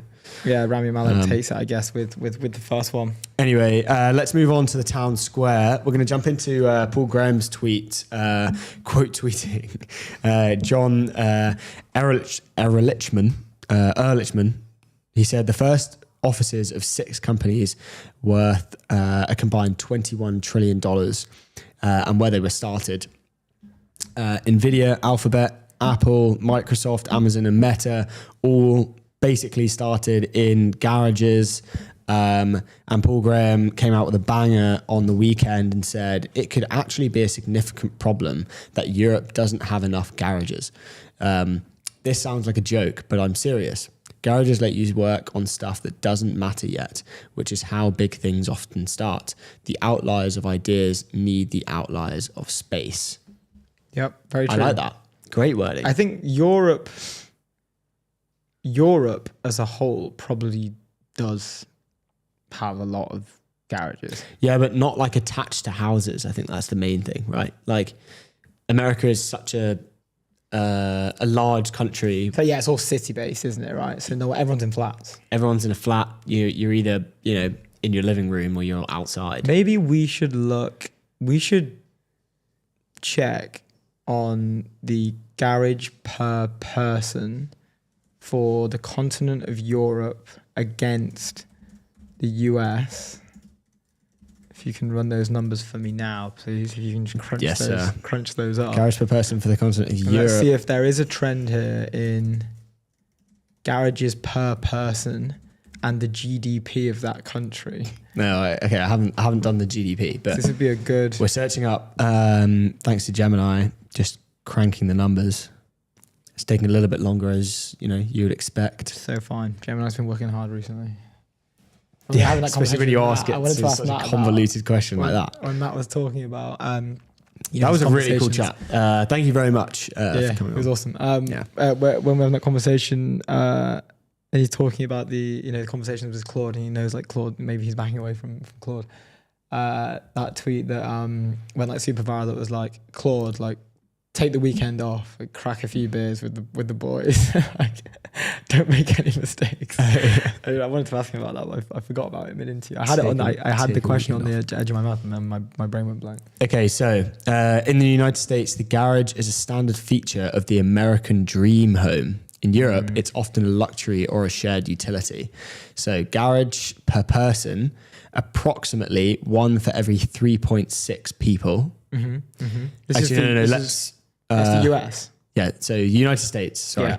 Garage per person is roughly 0.28. Okay. 0.28 garages per person. Okay. In Europe, it's 0.05. Okay, so like a magnitude of more than 5 times less. That's actually, I would have thought homes with a garage in the US, 66% of all housing units, 82% of single family homes have a garage in the US, which is crazy. In Europe, it varies widely, but about 20 to 30% in urban areas, higher in rural. So again, maybe 2 to 3 times less garages. These numbers are, I would have thought it would be a lot larger for the US. Garage capacity, again, you need more space to be able to do more things. Yeah, I guess. Predominantly 2 or 3 car worths have 85% of new homes in the US have about 2 to 3 cars worth of space. Garage capacity in Europe, predominantly 1 car, or they're going to be shared underground. I feel like Europe has more shared underground garages. Then shared underground, that portion then should be void. Nothing. Should be null. Yeah. You can't tinker. Maybe it's even less in there, can you? Yeah. It's just more public spaces. I mean, that is standard, right? For Europe, there's more public spaces in terms of. I can assume that, right? There's just more space in the US. I mean, what was the stat? It was like 66% of all housing units, or 82% of single family homes have a garage in the US. That's a lot of homes. Yeah, I'm just a bit. I would have thought the delta between us and them would be more than 5 times. There are 5 times more garages per person in the US compared to Europe, is what that's saying. Basically, US is 0.28, and then Europe is 0.5. Yeah, so slightly above 5 times more. Yeah, garages per person. Okay, that's pretty high actually. That's pretty high. Then you bake in, how many? Then you bake in, I guess. No, Europe has a higher population, right? But then population maybe under, you got to bake in all of these numbers, right? Population under kind of like, 40. Mm-hmm. And then population of those people under 40, of which are going to be able to afford a home with a garage. Then that population, how many of those people are going to be starting companies? All of those different kind of, things in the US is more than Europe. Yeah. See what I mean? There's just a higher surface area for luck for these things. Indeed. There's higher potential to accidentally create. Exactly. Something. Accidentally. Or Exactly. Or explore. And Paul Graham, he commented his tweet and said, "You can't get the same effect from the innovation center set up by the provincial government. You have to fill out forms to get space there. It's locked at night and you can't make holes in the walls. You might even have to deal with bureaucrats hired to help you." And then apparently in Germany, you can be fined for something called Zweckenfremdung, if you use your garage for anything other than parking, even for storage. You get fined for using your garage not for parking. Ooh, that's not good. But he's right in the sense where, these... But then again, everyone's online now, right? I mean, I guess like more people are building with hardware, but there's a lot more people building software. You need a space though. You need a little fun little garage nook. You need to be in there at 2 a.m, 3 a.m. That's where all these great ideas come. You need to maybe bang a few holes in the wall sometimes. Not out of anger. Do we need to bang a few walls? No, out of tinkering. He's like, you want to put stuff up and you want to move stuff around. You want to try stuff out. Like, not out of anger. Not like Modern Warfare 2 But you can't do that in Germany. You're going to get done for Zweckenfremdung. That's a tough one to get done by. It sounds a lot worse than it is, to be fair. But it's probably just a small fine. It's probably not that bad. Manny Medina's in the comment section saying, "This hits different. Sometimes the most obvious answers are the closest ones to truth."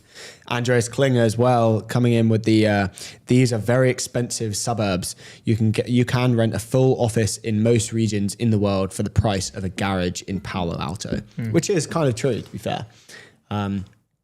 So yeah. Love that.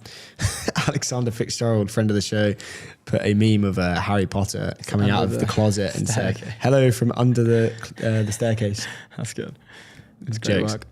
Anyway, let's move on. A lot of time now. Let's move on. Framer, build better sites faster. Go to framer.com/ETN.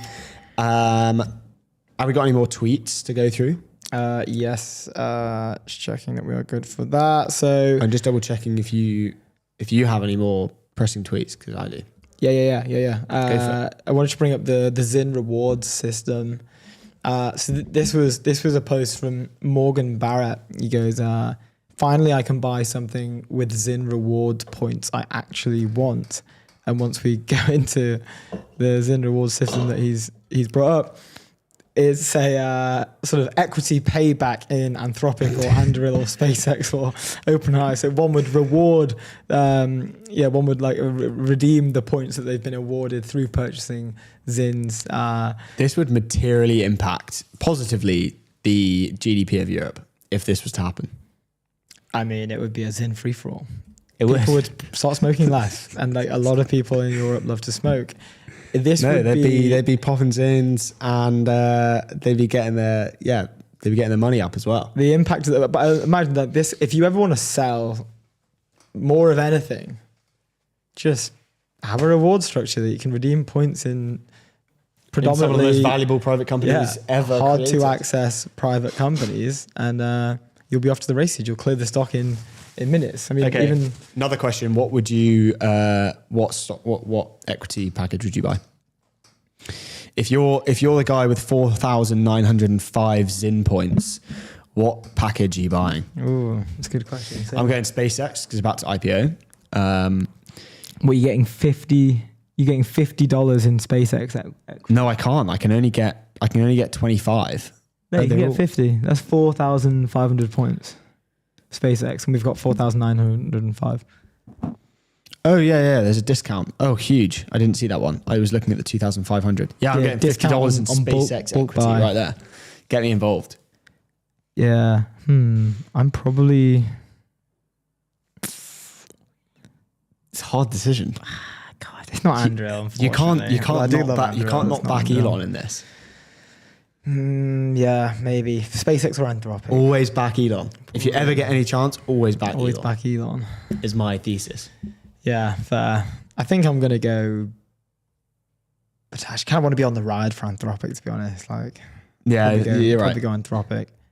But that was things right. That was from Morgan Barrett. This is a great new strategy just for anyone who wants to maybe shift a few more products off the shelf. Just offer redeemed points for access to the hottest private companies in the world. It's from Morgan Barrett over there. Such a great tweet. Founders pitching on Venmo. Oh, this is joke. So this is the guy over at Founders Fund. Let me pull this one up. I love Hubert Tealblue. So first one, we can start on the first one. He does. So it goes. This is Hubert. I'd back this person doing whatever they're doing this. Yeah. Well, AI support engine says there, but A+ for creativity. Founders always find a way. Please don't send me money to pitch me. This is a Venmo request, and then also a notification having been sent the Venmo request. Hey Hubert, keeping it short, raising a pre-seed for AI support.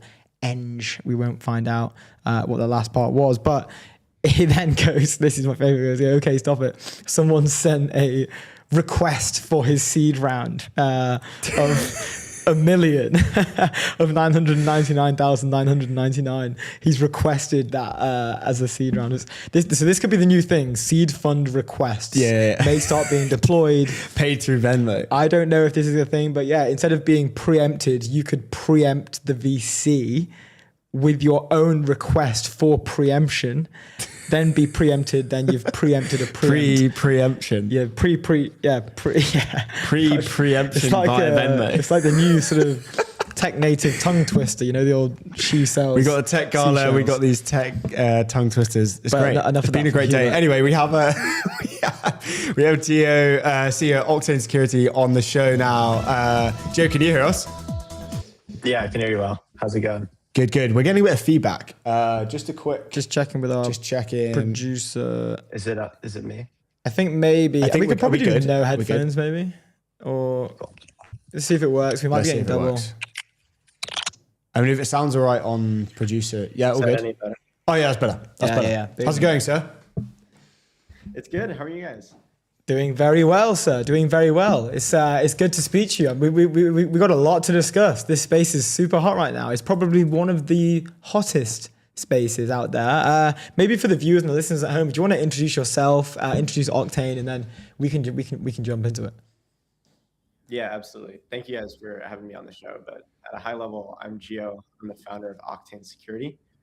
We build AI to find mission critical vulnerabilities in source code. We work with a bunch of teams like Ethereum. We work with Sky as well, a lot of crypto native folks, as well as Bland AI and Corgi Insurance. So some non-crypto teams too. Mm-hmm. But yeah, that's a little bit about us and about me. Yeah. And I guess first question off the bat, right? Can you give us a state of on-chain security? What does it look like right now? How is kind of obviously AI changing all of this space literally right in front of your eyes every day, I'm sure. Give us a temperature check to start us off. Yeah, I'm sure you guys have seen this, but the state of on-chain security is not good. The attack. The amount of attacks are accelerating pretty dramatically. There's a lot of exploits happening on a daily basis, all of which are detrimental in terms of end user funds. So individuals that are depositing into different protocols are losing millions of dollars because nation state actors are getting really good at exploiting protocols. And it's gone from the focus being really big exploits to now I'm also seeing that there's a lot of these smaller market cap exploits of a couple $1 million, but they're way more frequent. So I think last month, April was the highest number of exploits in crypto in terms of total count. And yeah, it's definitely accelerating. And a lot of the reason for that is because AI, dropping the time to exploit. That's so interesting. And then what, is this a kind of direct result of just the performance of frontier models like getting better and better and better? Or are there other factors kind of, playing into this? I think the performance of frontier models definitely allow for like better in-class security intelligence. Sure. But transforming that security intelligence into like actual exploits, it encompasses a lot of different things. Like the frontier models aren't, in my opinion, able to just perfectly find all the highs and critical vulnerabilities.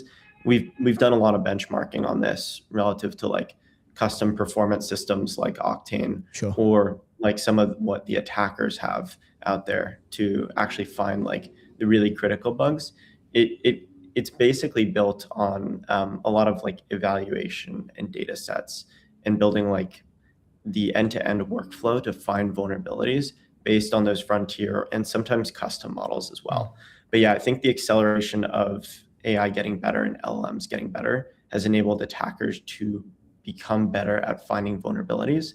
But there's interesting constructions in the way that these attackers are and defenders are building systems to find the most severe bugs. And I think that's making the difference. Yeah, that's interesting. So I guess there would be, because if both parties can benefit from the model improvements, is there this sort of like never-ending, almost like a evolution fight, right? Like it's like if one is adapting quicker than the other adapts quicker than them, and then we're seeing this. Like, how does that look on your side? Is that, this must be like an ongoing, like super hard channel to focus on, by the way, and I love that. But this must be like an ever-changing landscape for you guys, right? Yeah, it's like a constant war against attackers and defenders, pretty much. It's very exciting, but it's also it's high pressure for sure. Yeah.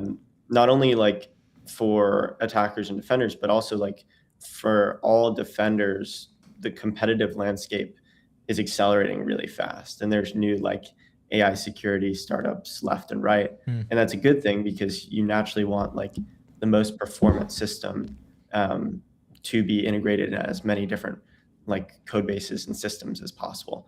But every day there's like a new hack, and there's new ways to construct these workflows from a security perspective. And it's a constant battle of getting the best performance. Yeah, can imagine. Is there a thing that like your customers at the moment, like what's the main thing they come to you guys with when you get inbounds, or when you get when you're in these conversations with net new customers? Is there a trend amongst them all, like, hey, we're all really like we're worried about this and we want to prevent it, or like this just happened and we want to stop it, or like how does that conversation typically go? And is there like a trend as we're seeing these new things come out? Yeah, I would say that in general, when customers come inbound to us, what they're saying is like, hey, we're seeing that there's this new release of model like Mythos, and we're getting really scared because once that gets rolled out to attackers, like we're concerned if that's going to lead to a new wave of bug bounty submissions. I actually had someone said that exact phrase to me. And so teams are afraid of like frontier model upgrades leading to new vulnerability discovery, but they're also just generally afraid of like how good these black hats are getting with AI. I think just the sheer volume of exploits in terms of how many exploits are happening left and right, like we saw, Bitwarden and Mercor and these crypto incidents like every day.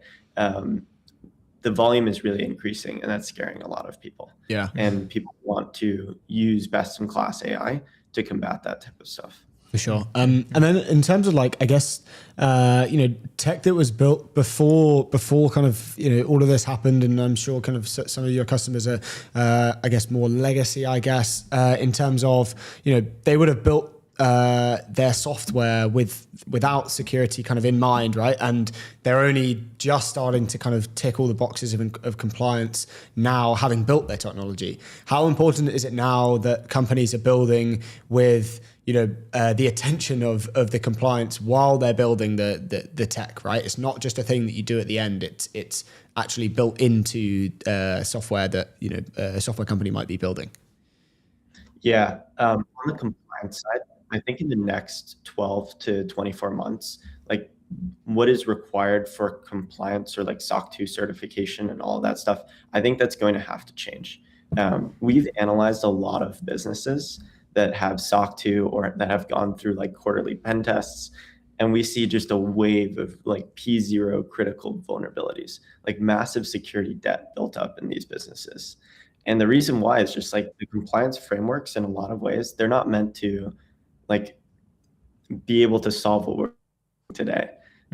Where just new exploits in 0 days are being uncovered left and right, and new attack patterns are getting recognized by these models and by new constructions of the models and harnesses and all that. So I think that what we'll see is like there will be a bigger emphasis on using agentic security across all businesses. Sure. And I think we'll see that getting baked more and more into like the SOC 2 framework and all of that. Now, SOC 2 already has like, you know, software development lifecycle security is like a requirement. You have to have things in the CI/CD to protect your source code. But I think the need for that is going to go dramatically up, and compliance will reflect that too. Another data point I've seen here is like one customer who we have that works with like a really large F100 company. They told me that that F100 company is now requiring them to use agentic security to be able to work with them. So definitely the landscape is changing. Interesting. That they see that area there, like this sort of agentic slash security like adjacent world is because like these agents, like a lot of them, they need permissions to get into certain things. They need access to certain stuff that might be classed as like, you know, integral data for the company. Does that then open up like some sort of path for somebody who has like, you know, bad intentions to work their way through the agent and their access into these like, you know, internal systems? Like, so are people even prepared generally for this type of thing right now? I feel like it's so net new that how can a legacy company even like begin to think about like Salesforce, for example, right? Like 9,000 people, like there are 90,000 people. They're like a very large technology company, but you know, are they prepared for something like this? Like, it seems like a very like startup native thing first to be able to pivot and like have the agility to like adapt to something like this because it's happening so quick, right? The attack patterns are so interesting now. Like some of the stuff that we're surfacing for clients is exactly what you're talking about, where like this agent that they've built out, it has access to too many different types of systems, and it's not configured to like protect secrets in the way that like it should. And there's all these credentials that are interlaced into different parts of these applications, and it's very easy to expose them. And once those like credentials or those secrets end up getting exposed through like an agent or something along those lines, people could take those credentials and say like, do billing and griefing exploits where they can run up millions of dollars in bills, or they could start using, like if it's a sensitive API key for like document signature, they could forge document requests, and it can get really hairy. So I don't think that like most businesses are set up to defend currently against the new wave of attacks. I also don't think like previous tooling and infrastructure is also well set up to like defend against the attacks that are happening today. Like I don't think the traditional DAST and SaaS tools that we've seen in the past are able to like think through an interesting logic chain where you prompt an agent in a certain way and it leads to, you know, this really bad user exploit that nobody was thinking about. Yeah. And then I guess in terms of the frontier model stuff, like give us a take on Mythos and you know the launch of Mythos and where you know that then leads, I guess, you know, people using as bad actors, how are they using something like Mythos if they get their hands on it? You know, was the launch of Mythos correct on the Anthropic side? Just give us a kind of whole, I guess, general take on where you see Mythos being. Yeah, so I think Mythos was net very positive for the industry because it really scared people. And I'm very glad that Anthropic got it in front of pretty much every human on the planet to realize that like AI is accelerating, vulnerability research is massively changing, and attackers are now going to be armed with some pretty crazy capabilities. Sure. So that was a net positive for the industry, in my opinion. I also believe that like the whole Mythos is the end all be all for security is like an incorrect framing. and like the reactions from the public markets are maybe a bit overdone. Yeah. My opinion on this is really that like Mythos is a new release of model. Yes, it's better. No, it's not like going to solve all of security. And also like some data points on this, right? Like Firefox is using Mythos pretty intensely to secure like their browser, or like Gecko that builds Firefox. And there was something like 271 bugs that were found in like one of the recent releases of Firefox, but there were only like 3 actual CVEs credited to Anthropic in that release. So a lot of the findings are more like non-exploitable or defense in depth issues. And out of that total release that I was mentioning, I think there was a total of 40 CVEs, and Anthropic is responsible for 3. So there's still like a really big gap of vulnerabilities that are being discovered by other people, by manual security researchers, by other firms. And I don't believe Mythos is the like solution for security, but I believe like leveraging AI to effectively secure systems as far left as possible, meaning like as early as possible in the development pipeline, is the most effective to getting rid of exploits. Yeah. I mean, it seems to me that this market, not like that Mythos, as you kind of like say, like in a way was a catalyst for visibility to the space and the necessity of it. In my mind, surely this is just like a massive emerging market right now. Like we are probably about to see like hundreds of millions, if not more, flow into this particular area, right? Like how big do you think this could get? My take on this, which is maybe an overly bullish take, is that like we're spending like $200 billion in security annually, and it's growing pretty fast. It's about to grow a lot faster. But I believe like the majority of that spend is going to start going to agentic security. The reason I believe that is because I think that like teams need to spend a lot in tokens to secure their systems as fast as possible. And agentic code security is discovering like the best exploits, the most severe exploits. And we're able, like from Octane's perspective, we sometimes see like a near perfect match in terms of severity relative to how the team interprets severity.